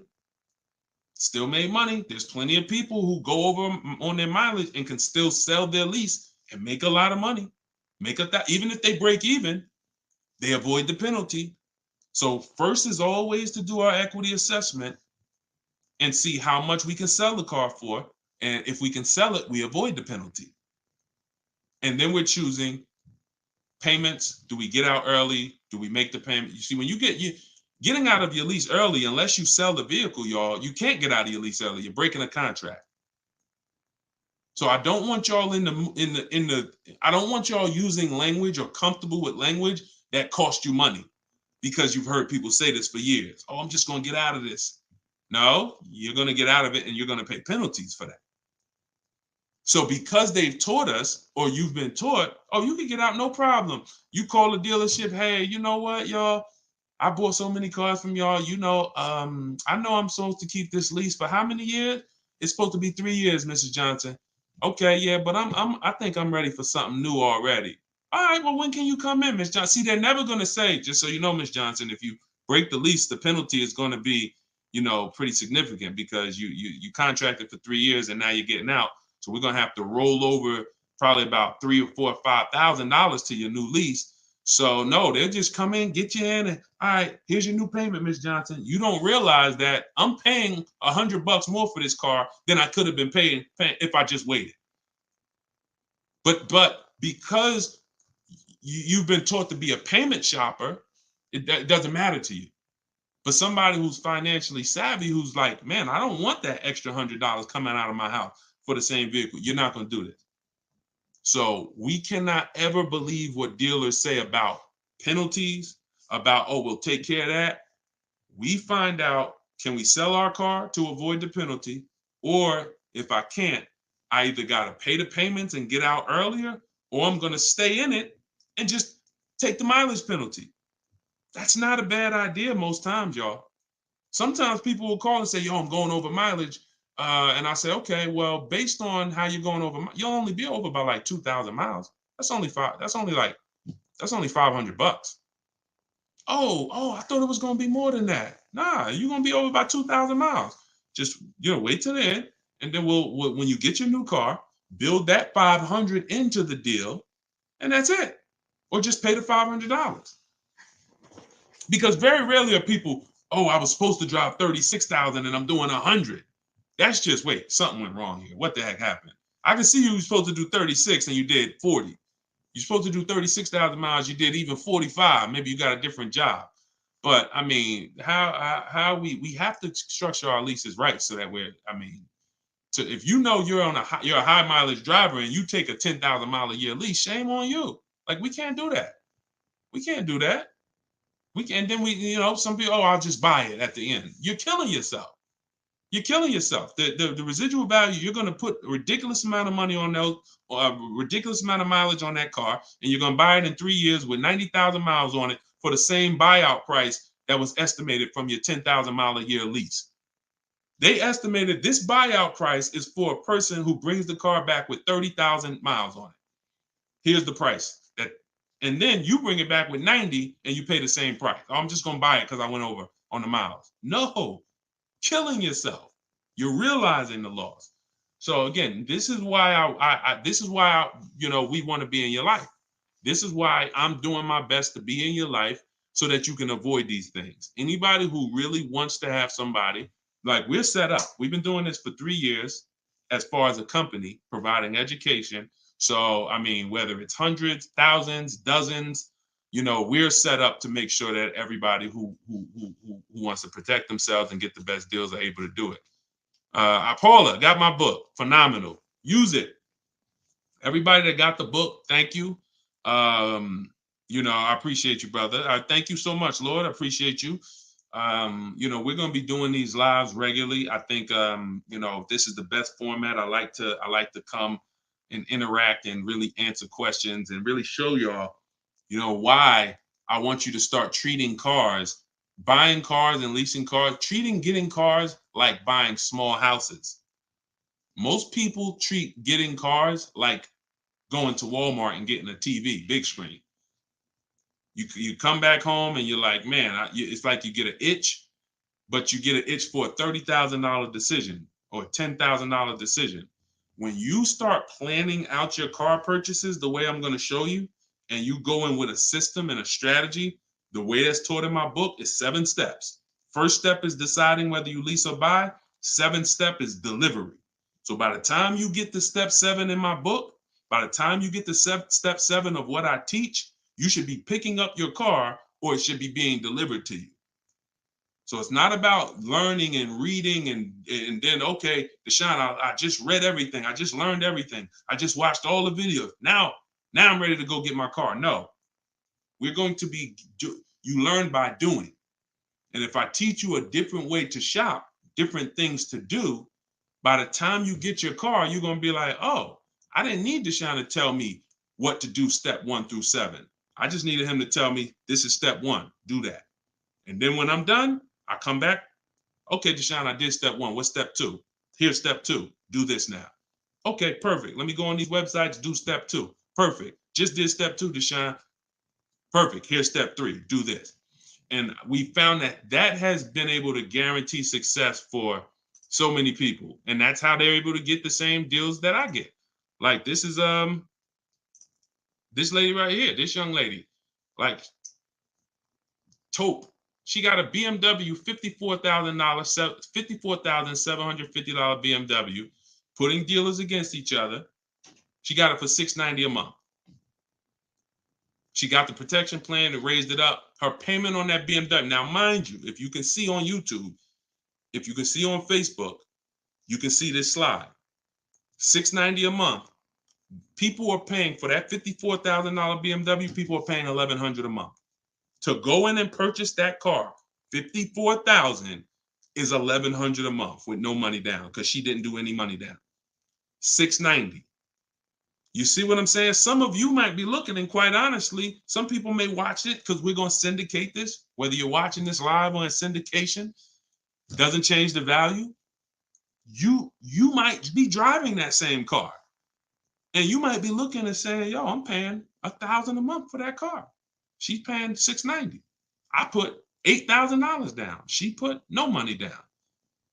We can't compare. You think Dave Ramsey, God forbid, and look, shout out to Dave Ramsey. I love what he teaches in terms of financial literacy. I love that he teaches people to invest and build for retirement and make sure I love that. But there's an area that he doesn't know what he's talking about, and that's when it comes to cars. See, look, credit is a big part of it has a lot to do with me helping you. Y'all don't hear me teaching credit. It's important. It's a complimentary topic for us to talk about. I talk cars, how to make sure you pay the lease for them. Yeah, maybe natural. Let me give some credit tips too. Rodney, you could just go right to my TikTok bio, grab your book. It's 75% off. Click the link in my TikTok bio. You think she can ever listen to someone that tells her you shouldn't be leasing? She knows when to lease and when to purchase. She's not in love with that vehicle. She's not keeping that vehicle 8, 9, 10 years. So how can I drive this vehicle for the lowest amount of money in my household? I'm going to shop all my offers. The dealer that wins the bid, I'm going to see what it is. Oh, look at that. It's $690 a month. I'll take it. This is how we are going to keep thousands of dollars in our household as things continue to go up. I need you guys to be spending. I need you not only to be making sure your cars are below your max budget so that every single month you're not growing tired and weary of your car payment. That means it just needs to be below your max budget. And then the second thing we need is to make sure that you are driving the best possible product for that money. You could be below budget and look at what you're driving for the money, and you're like, yeah, I'm below budget, but could I have gotten a better car for this money? Could I have gotten more car for this money? And I'm here to tell you that when you understand leasing, you're going to see there's no comparison. $690 a month for a daggone $1,100 a month vehicle to purchase. So short term, less than 8 years, we always lease. We never purchase. Now, in another episode, when we start talking about, in another segment, we'll talk about overpriced leases because every lease is not equal. Y'all gonna learn. We can't. Every lease deal, even when you learn to shop, you must learn to shop. You must, because some 80% of dealers are overpriced on their leases. 80% of dealers who gave Tope a quote, let me come back from this screen. 80% of dealers who gave a quote to this young lady, Tope, on her BMW, were a lot higher. Some of you even saw it on the video. It said it when she wrote it. It said, man, all these other offers were a lot higher. That's how it's supposed to be. So you can't go back and forth with one dealer. You must reveal the best dealer, the best offer through multiple offers.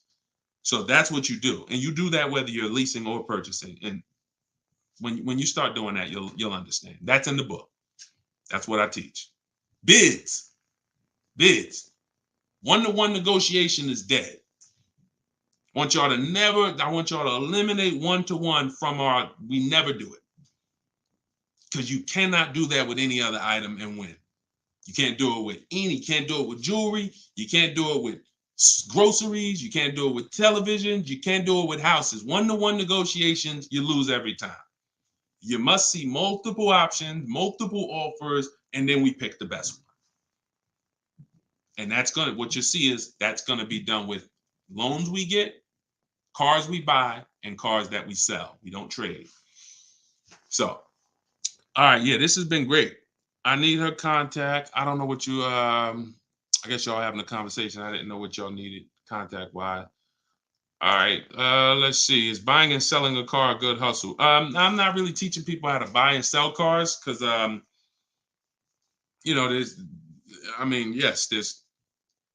if you want to go into the car business, that's not what I teach. So I have to log out to purchase the book. You shouldn't have to. Let me try to reset. Let me know if it's still showing the $97 price or if everybody was able to get the 75% off price.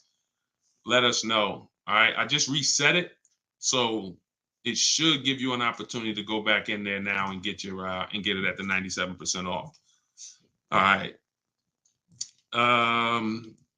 Buy dealer loaner cars. It depends. Those can be great opportunities. But again, we still need something to compare it to, Tina.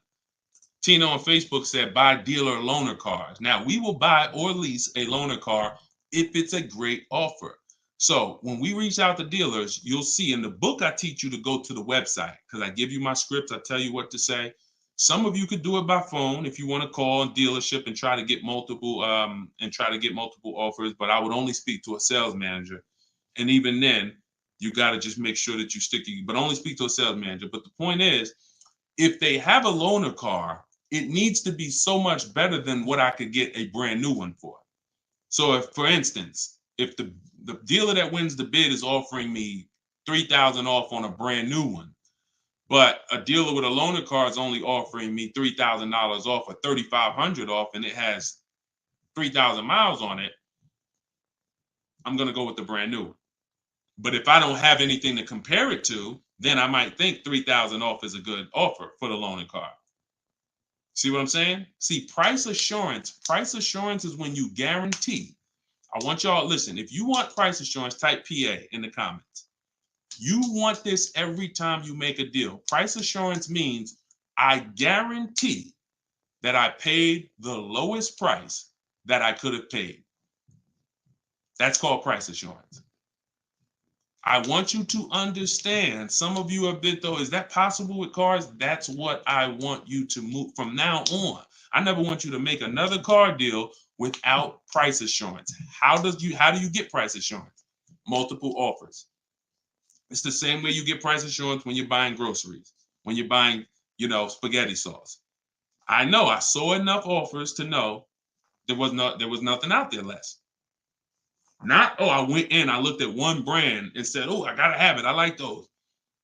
And it was $1 off. And I thought see, price assurance is the best thing with a car because you literally can look at all these offers and say, this is the best one.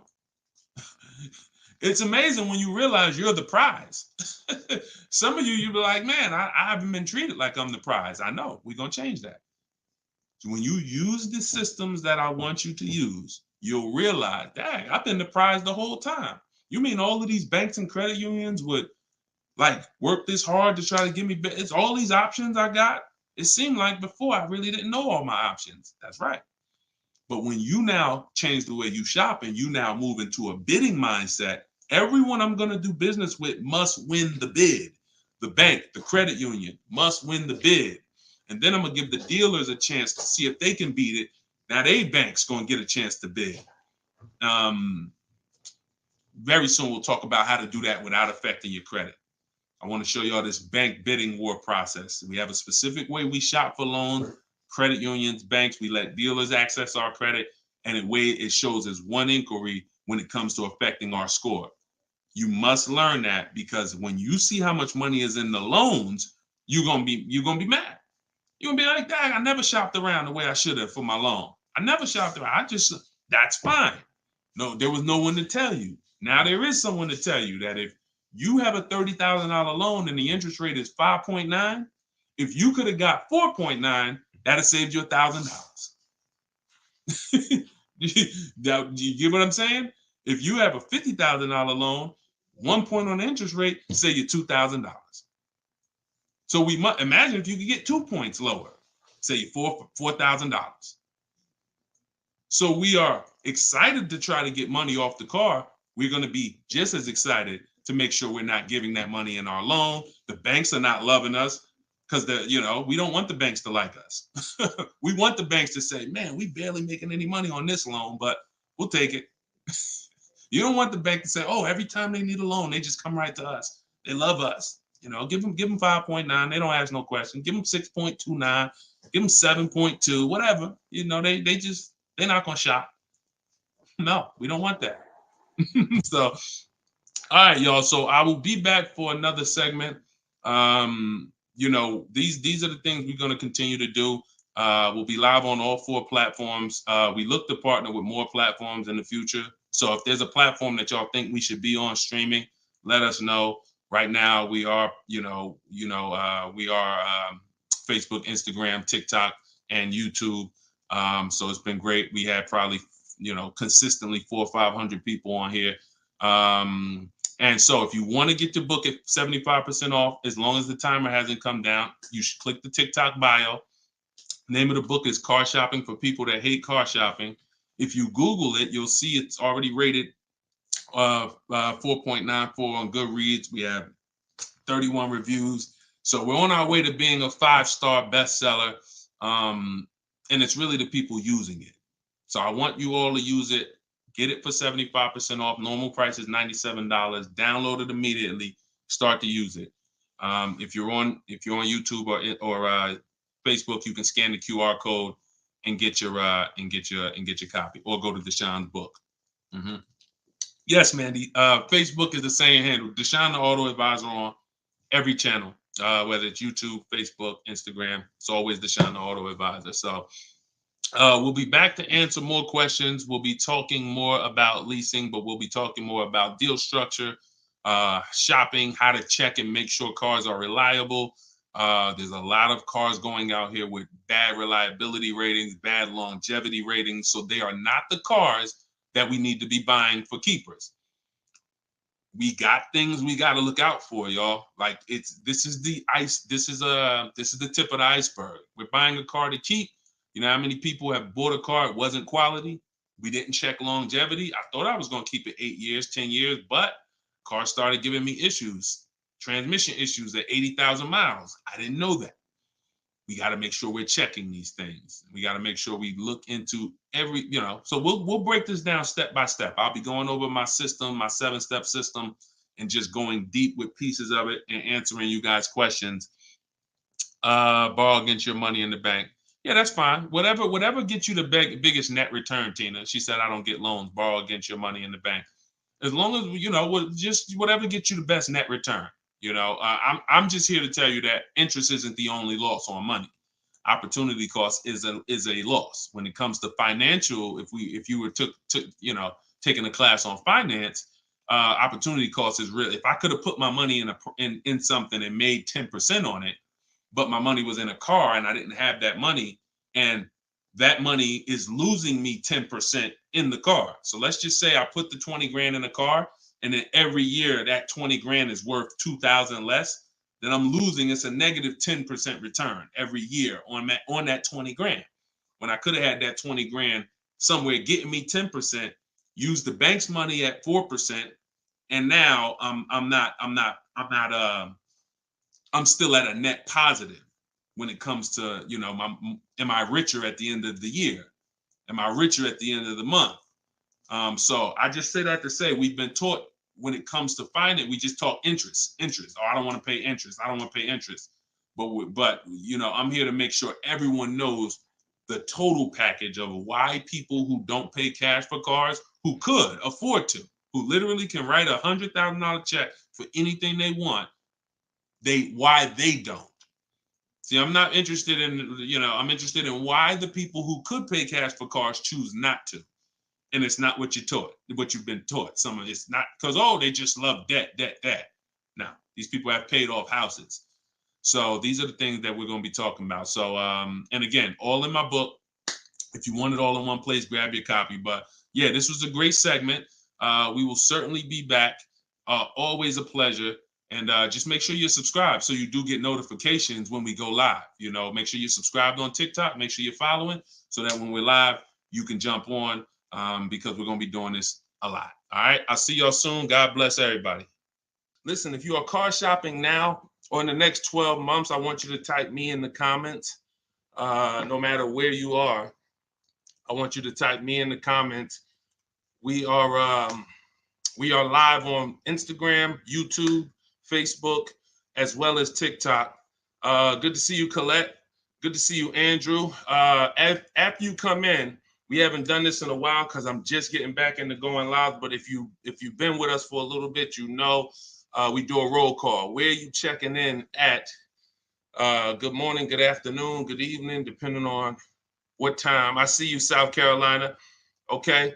As you come in, if you're on TikTok, could you hit the like button and just, let TikTok know that we're going to be spending some time here. We're going to be talking about some serious money as you come in. If you could like the broadcast, if you're into financial literacy, this is the Auto Advisors. Like this, the name of this segment here is the Auto Advisors.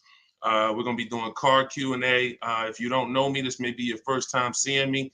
My name is Deshone. I'm publicly known as Deshone the Auto Advisor. I spent 14 years in the car business before I left in 2020 to focus on teaching people. I see we got Jacksonville, Florida. We got Houston. Okay. We got a couple hundred people on already between all the platforms. We have Philly in the house. I see you. As you come in, just get your questions ready. What I'm going to be doing is going over various topics and doing lots of Q&A. So we're going to be spending this time y'all going to hear me go from things like leasing versus buying to things like structuring your deal and budgeting, all with the goal of helping you get below market car deals. So as you come in, if you could tag somebody, I promise you, here's what's going to happen. If one of your friends finds out that you've been following me, following the channel, using what we talk about over here to save money on cars, and then you didn't tag them and they find out later, man, I found this guy, Deshone, he's on, and you're like, hey, yeah, I've been following him for years. And they're like, man, why didn't you tag me? Why didn't you share the wisdom? So I want you to definitely do that. And I guarantee your friends will thank you. So as we come in, let's get ready for Q&A. I just want to make sure I did all the housekeeping. My new digital book, Car Shopping for People That Hate Car Shopping, is on sale right now. It's 75% off for our launch, so it will be 75% off the whole time that we're on. If you're seeing this video, you can go to deshonesbook.com, get your copy for 75% off. It's a digital book, and it's digital for a reason, y'all. It must be. I got links in there. I got links to scripts that you're going to be using. I don't want you guys having unpredictable car buying experiences. I want to see you having very predictable, controlled experiences. And in order for you to do that, you have to know what to say. And so I'm going to be talking about all of that. We'll be talking about all of this while we're on. So let's get to the Q&A. I just want to make sure you know, if you're on TikTok, you could go to my TikTok bio, get your copy. It's on sale for a couple minutes for 75% off. And then if you're on Instagram, you could go to my bio. If you're watching online, you can go to Deshone's book, or you can scan the QR code. All right, so let's get into it. Let me just make sure I can see the comments on Instagram. Let's see if I go live here. And okay. Can you talk about, this is Kira from TikTok. She said, can you talk about turning in a lease vehicle to another dealership to lease their vehicle? Very good question. We don't want to turn in lease vehicles without making sure we can't make any money on them. Some people have asked, do we have equity in every car? Equity is not in every car, but you do need to check if you have equity before you return your vehicle. Here's how we do it. We're going to call our bank. We're going to get our payoff. We need to get our payoff. You don't want the residual value, because the residual value doesn't include any payment you have, anything. You need the payoff. And what that's going to do is tell you the price that you could buy the car for.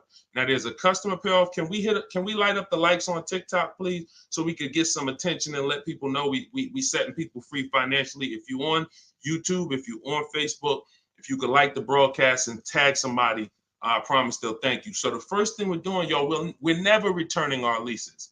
We are never returning our leases without doing an equity assessment. We got to check to see if we have any equity in our vehicle. We get our payoff, and then we're going to get at least 5 cash offers. At least 5 cash offers. What does that look like? That means you're getting offers from Vroom's out of business. Driveway, you're getting offers from, and I'm going to tell you, when you do this, if you are selling a lease, you must put no when it asks, is the vehicle a lease? You must put no. I'm going to tell you why. The way these companies are set up, they're set up to buy vehicles. But in 2022, 2021, when they saw us making all this money selling our leases, a lot of the auto companies got, the banks implemented what's known as a third-party restriction, which doesn't limit if you can sell your vehicle. It doesn't. It limits who you can sell it to. So we got to ask our banks, do I have a third-party restriction? And the way these buyers' websites are set up, the ones I just named, the Driveways, the AutoNations, the Kelly's Blue Book Instant Cash Offers, these are people who literally inspect your car, give you a check the same day, CarMax, Carvana, and we must get offers from all of them. See, we don't realize, as y'all learn more about saving thousands effortlessly and easily, you're going to learn it comes through bids. It comes through bids. It doesn't come through giving one person an opportunity to buy your vehicle. We must get bids. When we let the market bid on our vehicles, we're going to win every single time. We're never going to worry about if we overspent. We're never going to worry. This is all in the book. So everything I'm teaching y'all on this live and in my free vid, it's all in my book, step by step, 75% off, get yours. But you have to know exactly what the market will pay for our vehicle. We must know that, and that's very easy to do. Going to these websites, getting these offers. Their offers are really good. They put their best foot forward. Sometimes the dealerships, which are Kelly's Blue Book, Instant Cash Offer, AutoNation, they might try to, what they're trying to do is put a number online and see if they can stand by it. So we got to make sure we're very accurate when we tell people how much, what the condition is of our vehicle.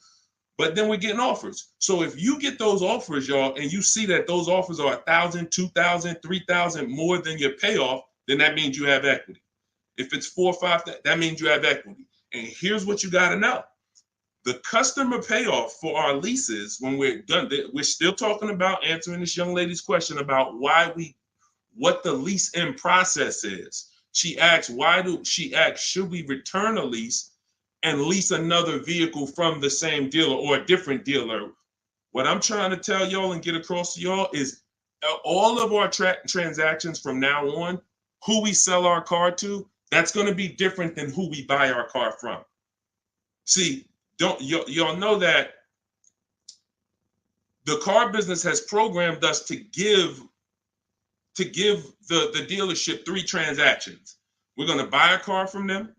A lot of times we're going to trade our cars in, and then we're going to get our financing from them. What I'm telling y'all is, as you use what I teach and you really want to save thousands and thousands and guarantee your best deal, if you want to guarantee every time you get a car, it's your best price possible, type me in the comments. If you want to just type a G for guarantee. I want to know every time. In order for y'all to do this, we got to start separating our transactions. So I see you, Terry. I see you, Israel. I see. Okay, so we all type in G's. This is what we must do to guarantee that we got the best price car. I see you, Father of Legends. I see you, Johnny Martinez. All right, we live on every platform.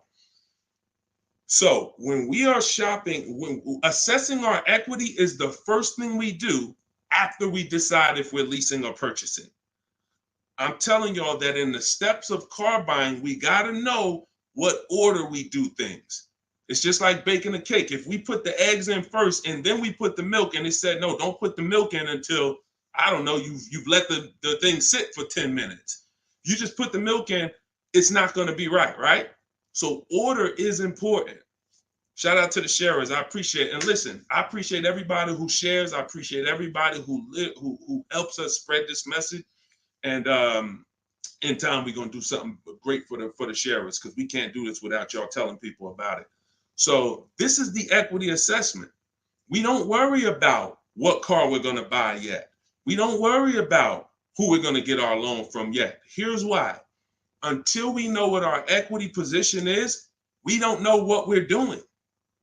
Example, if you run your equity, you find out you got $3,000. Well, that money is as good as cash in your pocket, or you can put it into your next transaction, or you can put half in your pocket, half into the next transaction. Y'all see why knowing your equity position is super important? Here's another reason. Let's say we have negative equity. Negative equity means we owe more than the car is worth. In my book, I talk about, and you'll hear me talk about it in my free videos, there's only 3 things you can do with negative equity. You can pay it off. I call it paying the difference. You take the highest offer. If it's like $2,000 or $3,000 different, you just pay it off and you're now done with it. No baggage.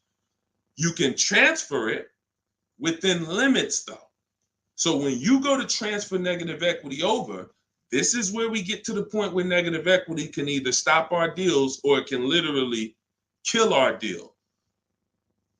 The bank is only going to approve a certain amount above the value of the car we buy. So let's say we're buying a $20,000 car. The bank's not going to approve $30,000, $40,000, $50,000. They're going to look at the price and say, wait, car's worth 20. We might lend 26, depending on the customer's credit, but we're not lending 30. We're not lending 35 on a $20,000 car, which means if you have $8,000, $10,000 of negative equity, you can't transfer all of that over, because you're going above the loan to value ratios. This is why negative equity, knowing the cause, is important. And there's 2 causes. You don't understand leasing, and you're switching cars with loans on them. If there's an emergency, we understand that. I see y'all. Shout it out. We live. Literally, I see between all the platforms, we got about 400 or 500 people on here right now. So shout it out. Can we get the TikTok likes up? Can y'all keep tapping the screen on TikTok? Let's make some noise over on TikTok. But we're doing great. So this is why we can't move on. But I'm telling y'all, 99 times out of 100, I've been in the car business since 2006. I left in 2020. And it hasn't changed. The cause of negative equity, 99 times out of 100, is you don't understand leasing. You buy cars, you're not keeping them long enough to pay them off and win with the depreciation. It's not just paying off the car. Some people say, oh, Deshone, I pay off my cars in 2-3 years. But your car's depreciated value is what you need to try to avoid. You need to try to avoid taking depreciation hits. And what y'all going to learn more from me is the 8-year rule. I've already done the math. I'm going to show it to you in time, if you just stick with us. But if you believe me right from the start, you're going to win. If you're not keeping cars 8 years, you're losing thousands of dollars not leasing cars. Does not matter how much you drive. Does not matter. Here's why. Here's why. I'm gonna listen. Who was taught? Oh, we all right. We lighting up the likes on TikTok. All right. I appreciate you, TikTok. Appreciate all of this. Let me ask you a question. Everybody on here. Who was taught never to lease cars? Be honest. I want you to type never in the comments. If you were taught never lease cars, if you've heard that from someone, I want you to type that in the comments. Here's why this is so important. This is all in my book. My book is called Car Shopping for People That Hate Car Shopping. It's a digital book. And for the grand opening, it's not a store. For the for the launch of the book, the official launch, we're doing 75% off for everybody. So you could go to my TikTok bio, you could go to my Instagram bio, you could go to deshonsbook.com, or you can scan the QR code and you can get your book for 75% off for a couple minutes. So look, so we have a lot of people who were taught never lease a car, never lease a car. Let me tell y'all how much, I'm gonna give you a little sense on how much that's cost you. And then, we'll go deeper. Everybody, let's say you're a person who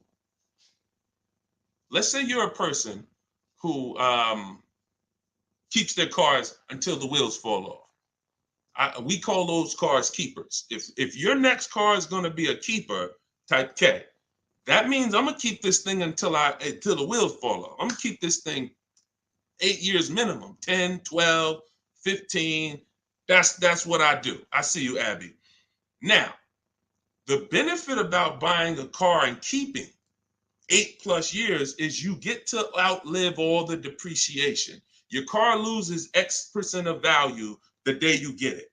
And whether you drive it or not, if somebody came and parked a car outside your house right now and said, hey, this car is worth $30,000, it's yours. Now you say, I don't drive. I already got a car. I don't need it. You come out a year later, is that car worth $30,000? You didn't drive it. See, this is your first, you didn't put a mile on it. You didn't touch it. It just stayed out there. It was worth 30 when they dropped it off. Is it worth 30 today? A year later? Exactly. Here's what I'm telling y'all. That's the first deep lesson on depreciation. See, if you get that, now you're getting the clue of why leasing is not about how much you drive. People who say, oh, I like to drive as much as I want to, so I buy my cars because I don't want to pay for the mileage. Here's the revelation. You pay for the usage of the car, whether you use it or not, whether you drive it or not. It's going down. The more usage you put on it, the faster it goes down. So leasing is not a matter of how much I drive. Leasing is, if I get a great lease deal, we're going to talk about that. All lease deals aren't created equal. And these commercials we see that say, hey, 3,000 down, 8, these are not lease deals. I'm going to show y'all some lease deals over, I'll actually probably show y'all one in the next couple minutes. Great lease deals are not advertised. They're made in secret. No one really knows about them. The great lease deals are not advertised. Great deals are not advertised. Great deals are not advertised. So you can't judge the lease pricing by what y'all see in these commercials, or it's not going to make sense to you. But when you get great lease deals, it is no comparison. The name of the game is, will I pay less with a great lease deal in depreciation than I would pay if I purchased that car? That is the name of the game. And when I look and see, all right, if I get a great lease deal, I'm only paying 30% of the car's value, 35, 40%, 45%. But if I bought that car, regardless of whether I pay cash, regardless of whether I got a loan on it, the asset, the value of the car is going to go down by more than that. So what we're doing when we're leasing versus buying is we're trying to hedge against depreciation. We're trying to acquire a car that says, based on how I got this car and the price I'm paying for it over 3 years, it's thousands less than if I would have went and purchased that same car and just took the value of the depreciation. And this is what I'm telling y'all. They've hid you can't understand this when you're just tied into payments. And a lot of you know payments have nothing to do. Some of you who are a little bit more financially savvy, you know payments have nothing to do with the deal on the car. If you don't know that, you're going to learn that the more you hang out here. Payments have nothing to do with the price of the car, the deal on the car. That's just the financial tool. That's just what you've attached to the asset. If you go and you overpay $10,000 for the car, doesn't matter if you got a loan on it. Doesn't matter if you did no money down. You overpaid by $10,000 for the car itself. That's focusing on the asset. So leasing, y'all, is for people who don't keep their cars more than 8 years. It's that simple. If you do not keep your cars more than 8 years, you cannot outlive the depreciation that the car is losing. The money, you go out, slap 30 grand into a car, that car is losing money for you every single month. So you're trying to say, is there another way I could get a car where I'm not paying this kind of money? If I'm losing $500 of value every month in my car, is there a way that I can lose less than that? And what I'm going to show y'all is leasing is just the way. So these are the first two steps. The young lady asked the question about returning her lease, but I want y'all to know that that's step 2. We assess, can we make any money on our deal, on our old car? And then, but the first thing we got to do is decide buying versus leasing. Lease the loan. Good Time said lease the loan car was good. Welcome to everybody that jumped on. My digital book, Car Shopping for People That Hate Car Shopping. Everything, it's 75% off. You can get your copy while we're on here, but we're going to be going deep on Q&A for at least, I'm not even watching the clock. So just go to my TikTok. I don't think you're going to leave the broadcast either. If you go get your copy, go to my TikTok bio, go to my Instagram bio. If you're on Instagram, wherever you're at, if you're on YouTube, scan the QR code or go to deshonethebook.com and get your copy so that we can go deep on this. I don't want you trying to just remember everything that I'm teaching. I want you to have a reference point, and it's affordable for everybody. It's normally $97. Okay, let's go. Things are way too complicated to fix now. I guess you're talking about when it comes to cars, electronics. Another reason people don't feel as confident keeping their cars like they used to is because the cars are getting a little bit more complex. It used to be very simple for you to find a good car, keep it 10, 12, 15 years. There's still cars out there that you can confidently do that if you make sure that you're checking the reliability of the car, checking the longevity of the car. We do this on Google. We have to make sure the cars we're buying are good cars. Then we can certainly avoid, a lot of these cars. But yes, that is a lot of people don't feel as confident keeping cars long term as they used to. How about a lease to buy at the end compared to straight out buying? Cousin Al, that's a good question. He said, how about buying a lease to purchase? Who's heard of that? Who's heard that term before? A lease to buy on a car. You may have heard it with a house. If you've heard that, if you've heard that, let me tell you why that's a bad idea. We're mixing two strategies. See, there's nothing better than for the long-term person than us buying a long-term car, making sure we pay less than everyone else. That we're going to do that. We're going to get, you stay around me, you learn from what I do, what I teach. You're going to get below market car deals, new cars, leases, pre-owned cars. The best way to save the most money on a car is to buy it. You could decide new or pre-owned, it's really pre-owned, and you keep the thing 10, 12, 15 years because your cost per year is going to be so low. When you look at how much money you paid for the car over the long run, it's going to be like, wow, I only paid $2,000 per year, $500, the longer you keep. The second best way is buy a new car, keep it forever. Brand new, keep that thing 12, 15 years. But most people are not doing that. And if you're not going to do that, that doesn't mean you can't switch up. But if you say, Deshone, for my next car, can we keep sending the TikTok likes up? If y'all are enjoying this, could y'all please hit the like button? We got probably 400 or 500 people on here still. If you could hit the like button, that would be great. And I see all the gifts. Thank you. Everybody who's sending roses on TikTok, gifts and all of that, stars. Thank y'all very much. But what you got to know is, what is the strategy for this next car? Is that 8+ years? Then I'll buy it. There's nothing better than that. I'm going to buy it, but you got to realize buying comes with what, y'all? Maintenance, upkeep, repairs. That's what it comes with. But we win when we buy. We win 8, 9, 10, 15 years later is when we win with a purchase. You don't win with a purchase 3, 4, 5 years because the person who's leasing is paying so much less than you. If they got a great deal, they're paying so much less than you to drive a brand new car. It doesn't, like, you don't win. You can't win. But in the long run, you will. So you got to ask yourself, this next car, is it 8+ years or is it less than 8 years?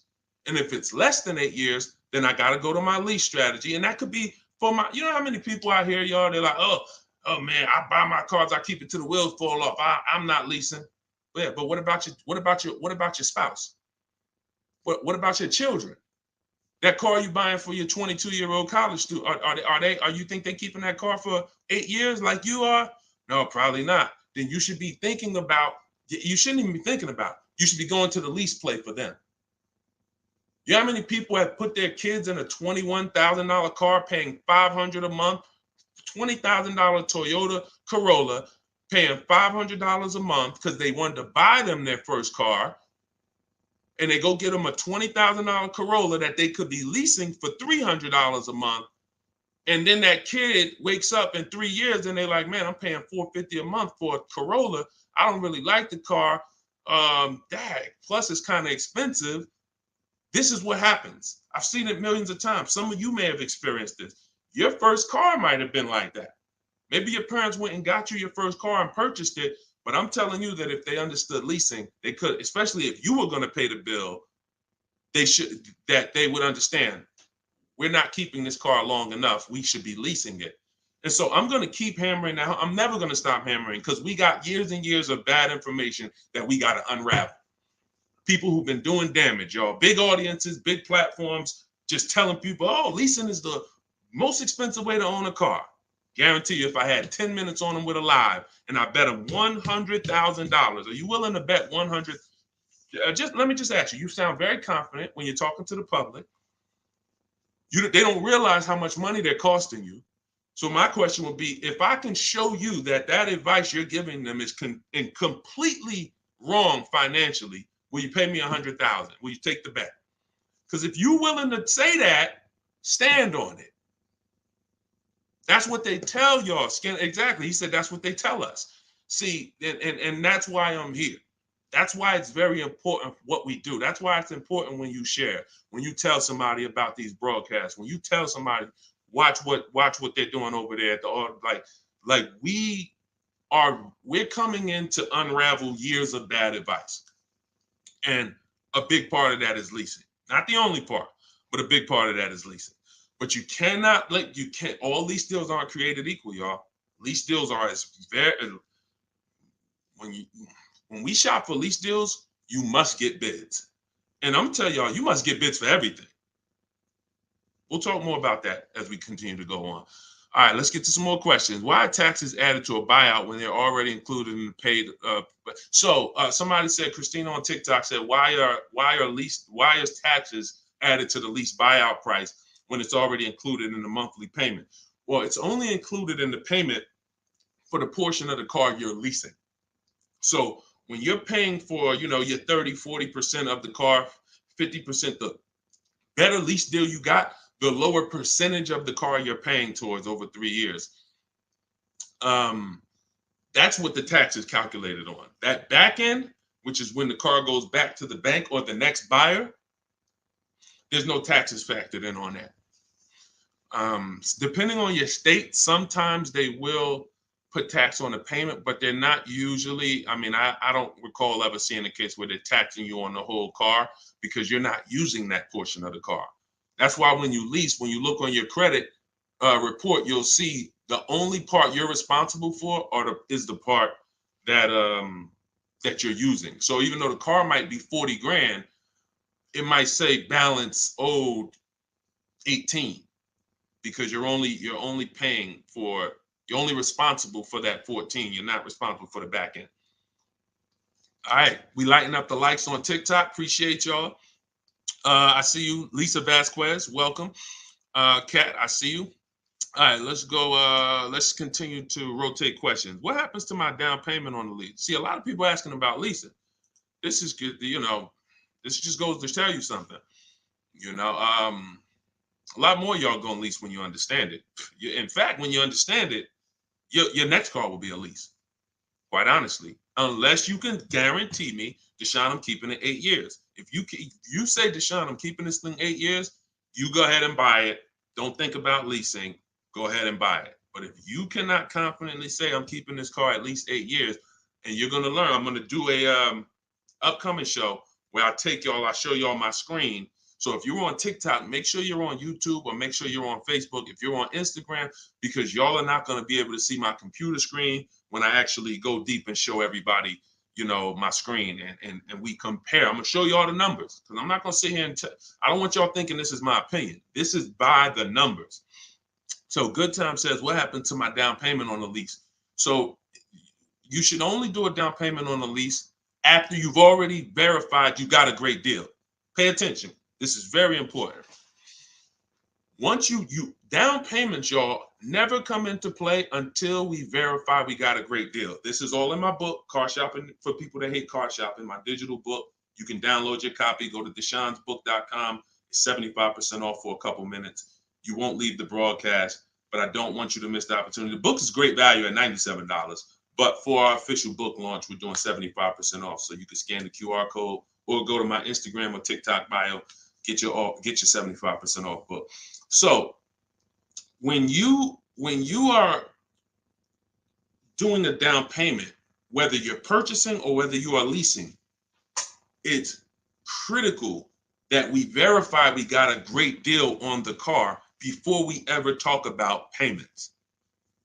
This has always been. How many of you have had this question? You're looking at a car and they say, "Hey, what do you want the payment to be? What's your goal? What's your goal for your payment?" Type a dollar sign if you've heard that question. What's your goal for the payment? Thank you. Say what? I appreciate all the compliment. I appreciate it.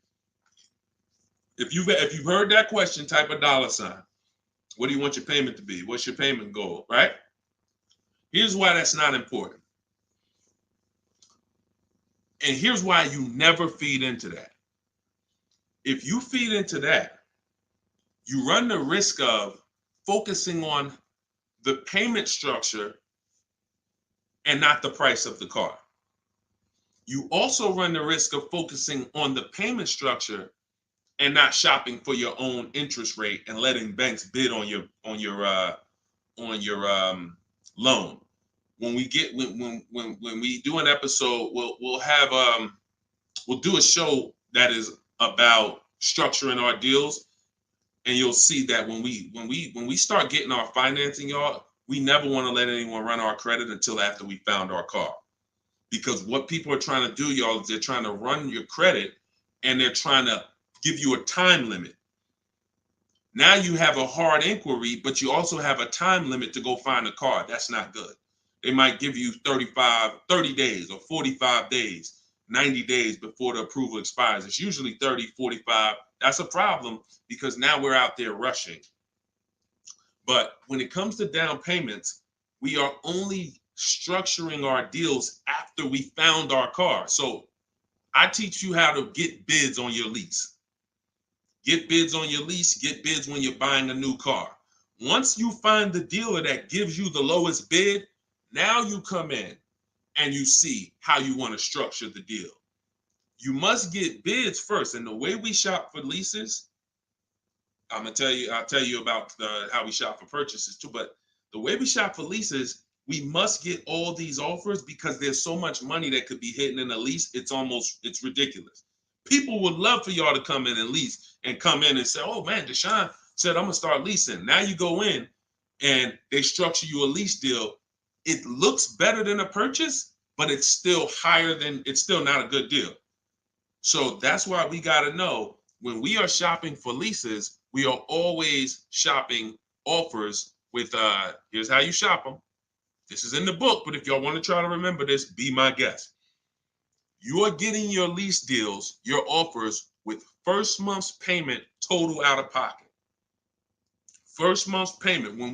Now look, when you shop for a brand new car, you are always getting your offers with tax, title, license, all fees included. When you shop for a brand new car, you're getting your offers from multiple dealerships. I do this online. You can call them. I would suggest you do it my way. But if you want to call them, you can talk to a sales manager and you say, hey, I got this car. I'm looking to see if you got something similar, but I need an offer with all taxes, fees, everything included. And now you're comparing that. But I would only talk to a sales manager if you're going to go that route. Again, in my book, I teach you the scripts. I got the emails that we use to do this because you want to use my words. But if you're not going to use what's in the book, you should be calling and asking for a sales manager and just give them an opportunity to beat the quote. That's a manual way to do it, but it's still better than you going back and forth with one dealer. We cannot go back and forth with one dealer anymore because when you start getting bids, mark my word, it's going to blow your mind when you see how overpriced some dealers are. When you see how overpriced some dealers are, it's going to blow your mind. So in order for you to shop your lease quotes, you're shopping your lease quotes with no money down, so good time. When you talk about what happens to your down payment on a lease, well, you're not putting your down payment down until you got a great lease deal. So you get your lease deal, first payment, and then you divide that into the monthly payment. Into the MSRP. Very important. Let me give you all an example. Pull up my calculator. So let's say I got an offer of $500 a month on a $40,000 car. That's what's called a 1.25% lease. You take the monthly payment and you divide it into the MSRP. That gives you a percentage. The lower percentage, the better the deal. And this originated from who's heard me mention the 1.5% rule for bad lease deals? Type me if you've heard that. No, you don't have to tell them you're pre-qualified before you go. It's not even a question. We're just shopping for the price of a car. So you've heard, okay. So, see, and I looked at another question while I was in the middle of answering one. So, wait, we were talking about lease quotes. We were talking about, okay, that's right. The 1.5% rule. So when y'all hear me mention the 1.5% rule, I'm telling y'all, again, it goes back to the fact the lease, the name of the game with a lease is how much can I pay for a car over 3 years that I'm giving back? The lower, the better. So since the beginning of time, people who got great lease deals knew about the 1% rule. The 1% rule said, if I buy a car, if my lease payment is 1% of the MSRP or below, it's a steal. So if I'm looking at a $40,000 car and my lease payment on it, 12,000 miles per year, is $400 a month, no money out. No money. I know that y'all may have been taught, yo, you got to put money down when you lease. That is a lie. I'm going to be peeling back a lot of lies, a lot of misconceptions, a lot of bad belief systems that we've picked up, and we're going to tear those down. So money down with a lease is absolutely not a requirement.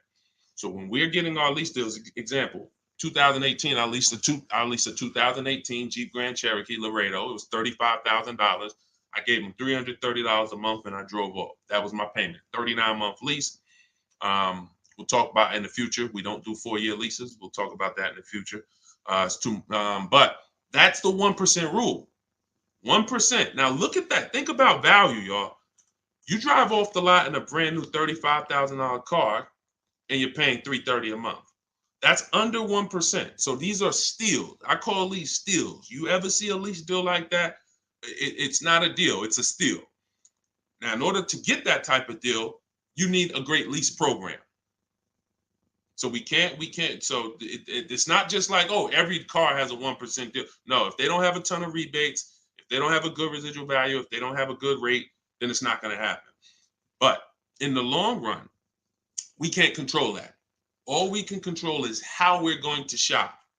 And the way we shop is get your first month's payment.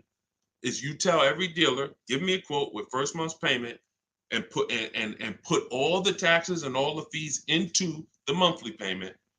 And then you let me know what that is. And you have to know the MSRP because you divide that monthly payment into the MSRP And that's going to tell you the percentage. If you see 1.35, 1.45, 1, these are good deals, really good deals. We still need to compare, because I got people who are getting, look, if we don't compare, you could be in trouble. You don't want to just take a deal. There are people who think, oh, I thought a 1.25 was a great deal, and then I end up getting 1.1. You know, so we can't ever assume what's a great deal. We just have to know what a bad deal is. That's over 1.5%.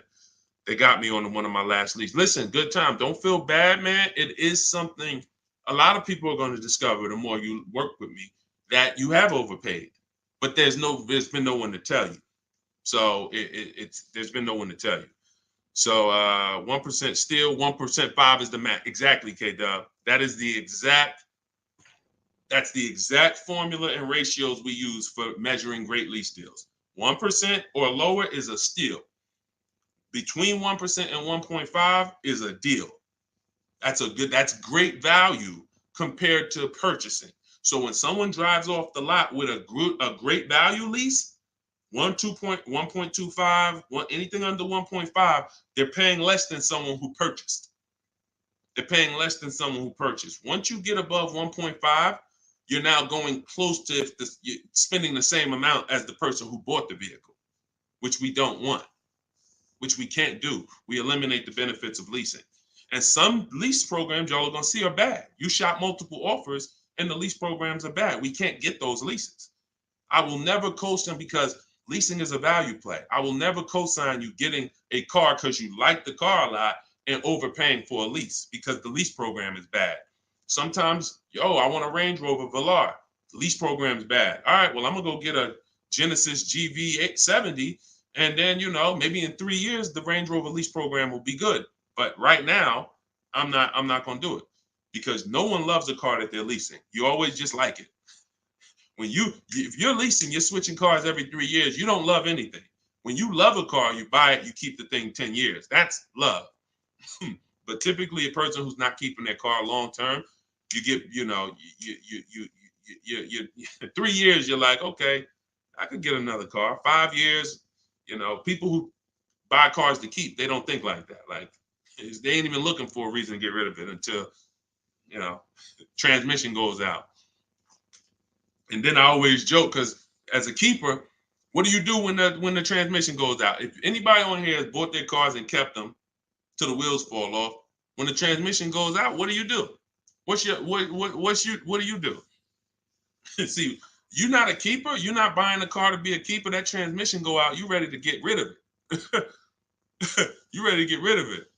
Look, a lot of people are like, no, I go fix it. I go get another transmission. Exactly. All right, let's keep the questions moving. Welcome to the people who just jumped on.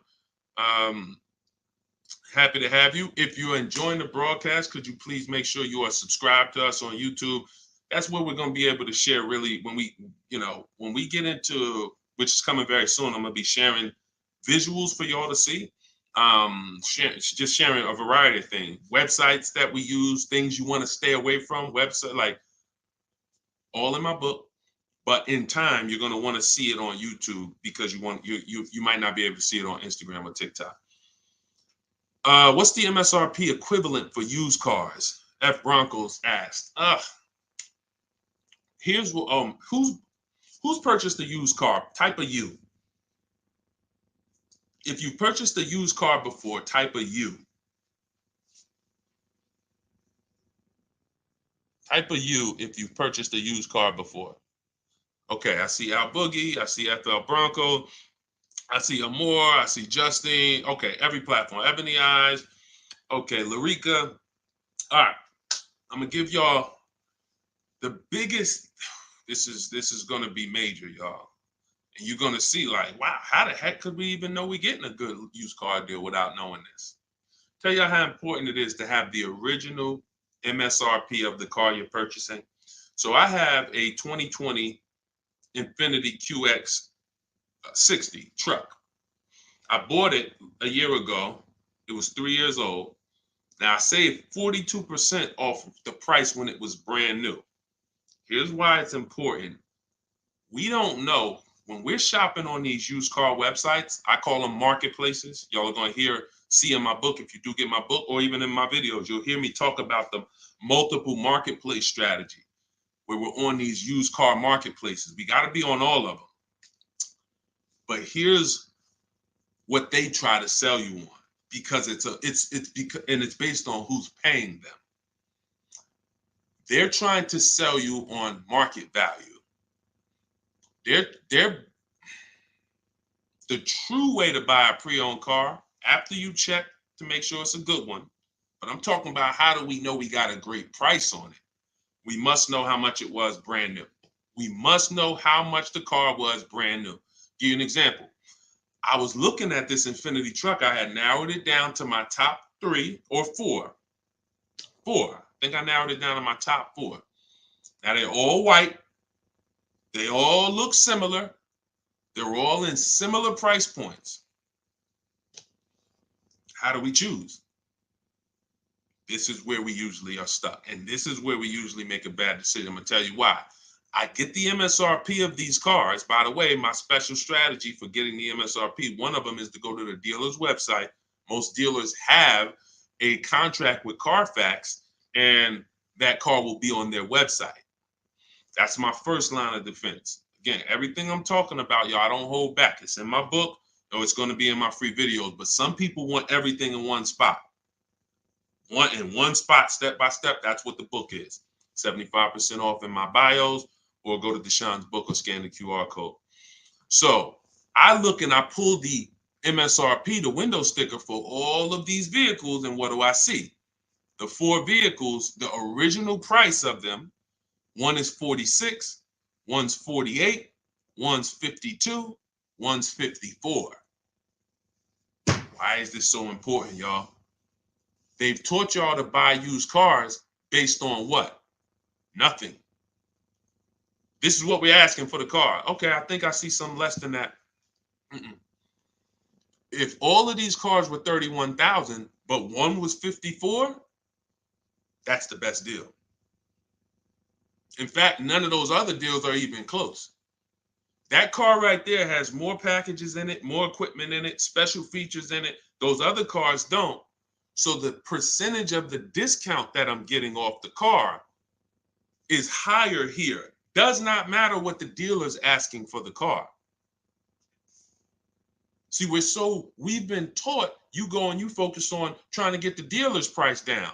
That is true in some cases. But what's more important is I need to know, based on what the dealer's asking for the car, how much off MSRP, original MSRP, am I actually saving? Is it 30%? Is it 40%? Because I might look at this car here, and yeah, they might be asking $1,000 less for it, but the original equipment in that car is $5,000 less equipment. This is why it's very important. It's critical. I would not buy a used car, and I would never recommend you buy a used car without seeing the original MSRP, so you know, one, what's in the car, what features it has, but more importantly, I cannot determine who saved me the most money. I can't determine who gave me my best deal without knowing what the car was originally priced at from the day it came into the country. And y'all, unfortunately, and I hope it's nobody on here, but unfortunately, we probably do have it, where during the pandemic, people were paying 90, 95, 100% of value for used cars.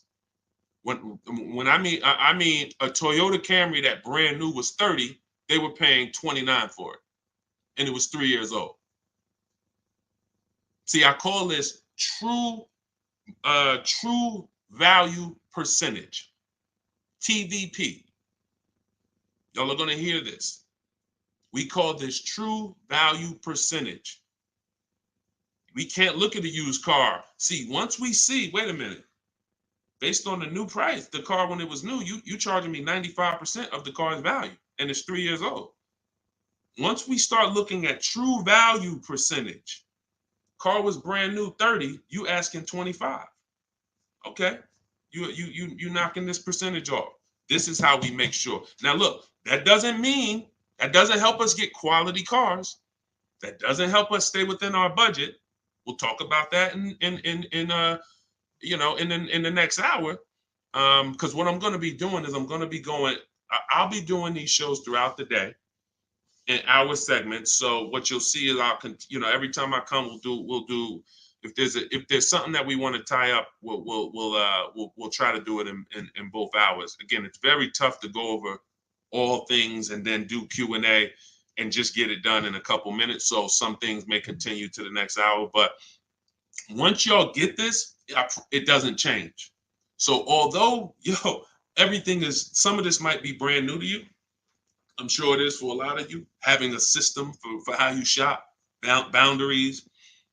But once you see how this thing works, it doesn't change. That's why I could write a book. That's why I have a library of videos that are step by step. The step by step version of my book is the Cars from Home video library, because I know we're so ahead. The car business is so old. I don't have to worry about this changing in the next year, 2 years.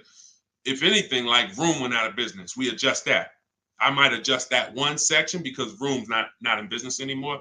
But the way we teach you to purchase cars to guarantee you pay less than everyone else, to guarantee you save the most money on your loan, to guarantee you get the most money for your old cars, that's not going to change because we are just too far ahead of what the car business is doing. Welcome, welcome. Blessed said, I'm new here, been watching your shorts. Great job, homie. Good looking out. Appreciate you, man. Thank you so much. If you're not subscribed yet on YouTube, could you make sure you subscribe? Everybody who's on any other platform, if you could subscribe to us on YouTube, that's where we'll be, able to put a lot of our widescreen stuff so y'all can see. We're gonna teach, but what y'all gonna see, even in the book, it's not teaching and then you're trying to memorize it. It's just shop different. When you shop different, you'll see, oh, this is a better way to shop. And then you're going to learn by doing. It ain't learning by memorizing. Hey, thank you, Sonny. Said, just purchased my ebook. Thanks for sharing. My pleasure. Everybody could get it for 75% off in my TikTok bio or my Instagram bio, or you could go to deshonsbook.com or scan the QR code, no matter where you're at. Let's see. I'm new here, but hold on. I got that. Hold on. Let's go. I still can't see the questions on Instagram.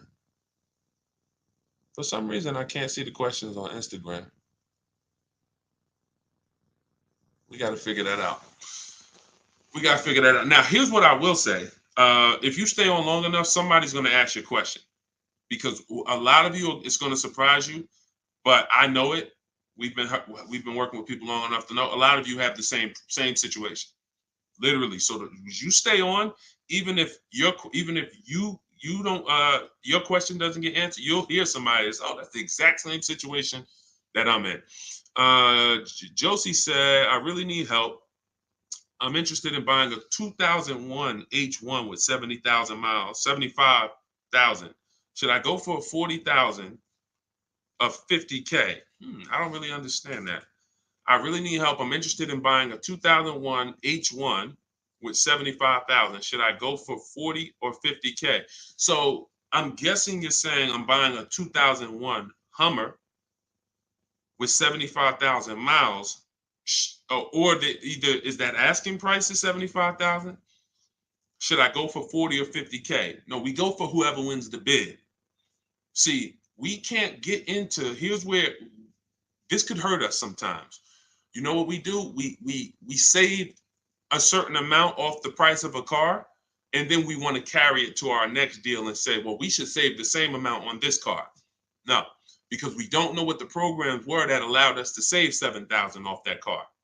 And I'm talking about new. Pre-owned cars, this is different. Pre-owned cars, you go to the market and you see who has the lowest car for the money. So we're not going local. It's two favorite words, y'all. And some of you, let me see who's been with me for a minute. See if anybody knows. What's my two favorite words when it comes to saving money?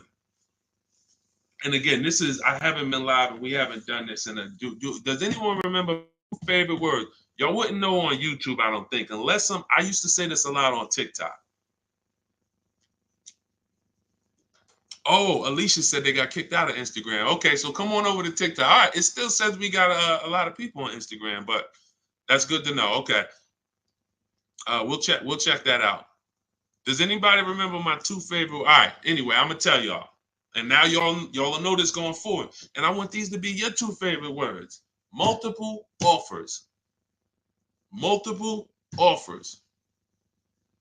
Very important. When I tell you, when you make multiple offers your two favorite words, you are going to save so much money. It's crazy. So I'm not buying something and there's only one of them out there. I don't have anything to compare it to. That'd be like me walking into the grocery store and I want chips. I really want some barbecue chips. And I go into the aisle and it's only one brand of barbecue chips. Wise Barbecue is the whole store. Now, I don't know if they're charging me a good price because I don't have anything to compare it to. They might say, oh, bag of chips, $4.99. Is that good or not? Well, we don't know. But when I see all the other options, same thing with spaghetti sauce. I need to see all the options. Same thing if some of y'all were buying a TV. If you had to buy a TV right now, if you had to buy a daggone 100-inch TV, are you worried about overpaying for it in this day and age? No, because you know, man, I'm going to go to Amazon, I'm going to go to Best Buy, I'm going to go on this Walmart.com, and by the time I see some options and see what they pricing at, I'm going to be able to choose the best one in 10, 15, 20 minutes, right? That's what comes through. That's price confidence. That's called price confidence. And the only way to have price confidence, to eliminate that feeling of, oh, did I overpay? You think I paid too much for this? Is to learn multiple offers, multiple options. So what you should be doing, Josie, is looking at so many H1s, wherever they are, that I know I'm not going to overpay because I see them all. I see where the price, and I'm going to teach y'all, this is in the book, and I'll teach y'all in my video. We set up accounts when we're shopping for a new car, because once we know where the prices are, we want to be alerted every new car that pops up. Every single used car that pops up, you want to get alert on it. You want that thing coming to your email the minute they post it, because everybody else is not going to be able to move on it because it's too fast. They need time. They need to, oh, let me see it. Okay. But if you know the used car market, like I'm going to teach you, if you know the low prices on this car is 40, the high prices is 55. Soon as that one pops up at 41, you don't have to hesitate. Speed is what gets people deals a lot of times, y'all. I've sat in front of people and I'm literally offering them, and this is back when I was in the dealership, and I'm literally offering them, like, the dealership is making no money. That's how good of a deal it is. And I'm like, listen, miss, like, I'm just telling you, we're making no money. We gave you everything. But they didn't take it. And I'm going to tell you why. I can't blame them. They didn't have enough other offers to feel confident that what I was giving them was the best. That's the problem. So in order to have price guarantee, price assurance, for us to know that we are paying less than everyone else, we have to see multiple offers. And then in order for us to guarantee that we have not, that's just what it is. Price assurance comes through multiple offers. And then we have to get a quality vehicle. Okay. So all of this I will teach. It's hard to get, maybe like a lot coming at you at once. That's why I would love for you to get the book, Car Shopping for People That Hate Car Shopping, so you could dig into it, so you can see that everything I teach is methodical. I don't want you trying to remember this. Get the book, take your 75% off for the launch of the book, and then dig in and you'll see, wow, he has this thing set up in systems so that I don't have to be trying to remember what to do. I don't want y'all trying to remember what to do when you're out here shopping for your car. I want you to have a roadmap, a blueprint, and that's what 7 Steps to Saving Time, Money, and Avoiding Dealerships is. Thank you, Curtis. Appreciate it. 10-4. Oh, 10-4. Thank you for the guidance. It's a rare vehicle. If it's a rare vehicle, that's fine, but you don't want to overpay for a rare vehicle. You need to see enough of them to know that you're not overpaying. You don't want to sit there. You know how many people got a rare house? Your value's down. I got a rare house. So if the value is going to be down, think about it. If it's rare buying, then it's rare selling too, which means your market, when you go to sell it, if you go to sell it one day, is not going to be huge. That's not a car you can sell in 24 hours unless you just want to blow it out price wise. But in order for you to make sure you don't lose, you got to make sure you buy right. You can't overspend by 10, 15 grand. So just make sure any H1 in this country, you know the price of it. That's all. If I see one over, it could be all the way over on the other side of the country. If I see the price, then I know what the market is. It doesn't matter if it's over there. If they're asking 10 grand less and it's a good car, has great service records, has great title history, has great accident history, doesn't matter. That shows me that's the market price. All right. Thank you, Josie. I'm glad. Enjoy it. You're going to be able to get to any car you want. And you have so many strategies in there for later. If you're buying a used car now, it's in there. If you're going to be leasing, it's in there. If you're going to be buying, you're going to know, all right, man, I want to get a lease for my spouse. Or, hey, you know what? I'm going to get a lease for my kid. Or you just might buy everything. But sometimes you might want to buy brand new. Sometimes you want to buy pre-owned. It's all in there. Different strategies for how you get to below market deals on each one. Uncle John said, who currently has the best lease program? It's no way to tell. Unfortunately, there's no way to tell. You cannot shop. That's the bad part. That's why when we shop, y'all, it takes us about 45 minutes to an hour to find out where the market is on a car, what the best offer is. Once you get good, like I said, if you're doing it the slow way, you could call sales managers. You get one lease price, and then you call a sales manager and see if they can match it or beat it. Or beat it rather. But if you want to do it the fast way, I go through the websites. I contact the dealers through the websites, tell them exactly what I want. We do this for 25 dealers. And then you use my scripts of telling them what you want by email, getting the quotes. And you'll know in a matter of an hour, hour and a half, where those offers are. But there's no other way. Because again, great deals aren't advertised. They're not going to advertise great deals. They'll advertise lease offers where they make money. You know, hey, bring us 35 grand. Bring us 3,500 plus taxes and fees, and your payment's $479 a month. Yeah, but you're putting down $6 grand to get there, and then no, those are not good deals. You're paying too much for a car you're giving back. So yeah, and so we'll cycle through various topics. We spent a lot this hour talking about leases, talking about leasing versus purchasing, and hitting a couple things. But what y'all will see is we'll do themes kind of each hour. I'm gonna come back. I'm gonna come back for the next hour, and we'll probably still stay on it, but we'll be able to get through more questions. Because as y'all can see, some of these questions require a little bit more deeper answer, just as if you were purchasing a house. I know they've made it seem like, oh, well, let's just ask a simple question and then let's just, it should be a super simple answer. Not when we're purchasing houses, right? It's never simple when we're purchasing houses, when we're getting mortgages, when we're investing. Why would it be simple when we're buying $20,000 to $50,000 to $100,000 vehicles that depreciate, that lose us money whether we drive them or not?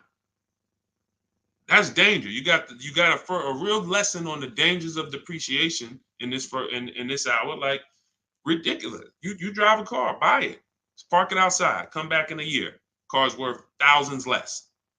You never drove it, never got behind the wheel one time.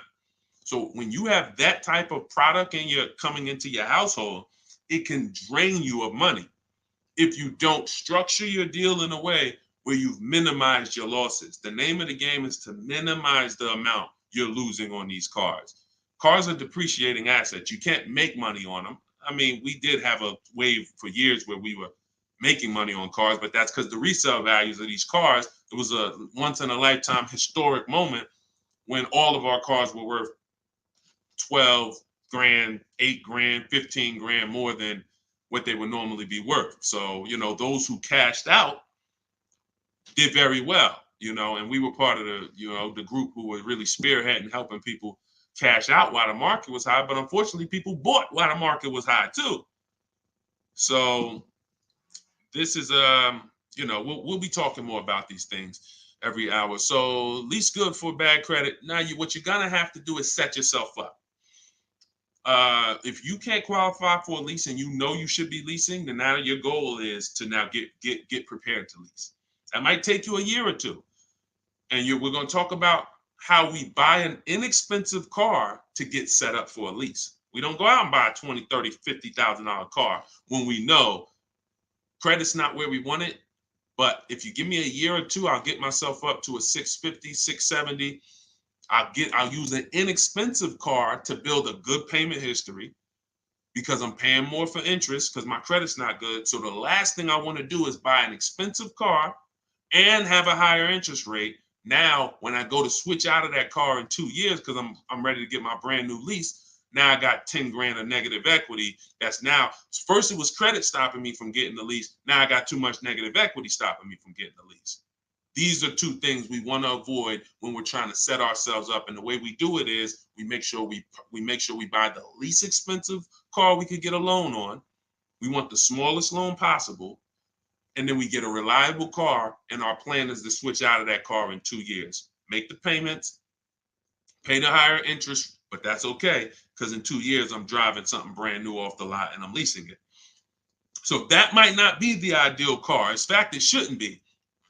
But some people go and say, well, if I got to do that, man, I'm going to go and get the Dodge Charger with the Hemi engine, and now you're buying a $30,000 car, $25,000, and you're putting that interest on top, and now you're buried. So you're not going to be any closer to getting a lease in 2 years than you are today. We don't want that. You got to bite the bullet. And if you got a ton of money, I'll show you how to get it done, and you can get a little bit of a nicer car. If you got bad credit, but you got 10 grand, you don't have to get a $10,000 car. But we need to work these things accordingly because the key is a small loan, reliable car. That's the key. Okay. TikTok's telling me my live's going to end in 60 seconds. Okay, so we will be back. Y'all are going to see, like, this is going to be what we do, especially during the book launch. My new digital book, Car Shopping for People That Hate Car Shopping, has everything in it I teach. Y'all know from my videos on social media, I don't hold back information. But if you want everything in one place, in a step-by-step written format, this is where you get it. It's called Car Shopping for People That Hate Car Shopping. 7 steps to saving time, money, and avoiding dealerships. And that's going to allow you to take what I teach, mastering the art of shopping from home, mastering making dealers and banks bid against each other for your business, and so that you can be confident. But please make sure you subscribe so that you can get, and if you're on our email list, you'll get notifications of when we go live so that you can make sure you jump on. If you're in the market for a car, we want to make sure you are armed with everything you need to save tons of money. So thank you, We West Coast, a lot. Appreciate you. Instagram, we're going to get y'all involved because somehow I'm seeing some of the questions and some not. Now the questions on Instagram popping up. That is so weird. But I trust that y'all got value because, again, many of you do have the same questions. So we'll be back in the next hour. You'll get a notification if you're on our email list. Jump on. But if you get your book, I hope you enjoy it. I can't wait to hear your success stories. And I'll see you shortly.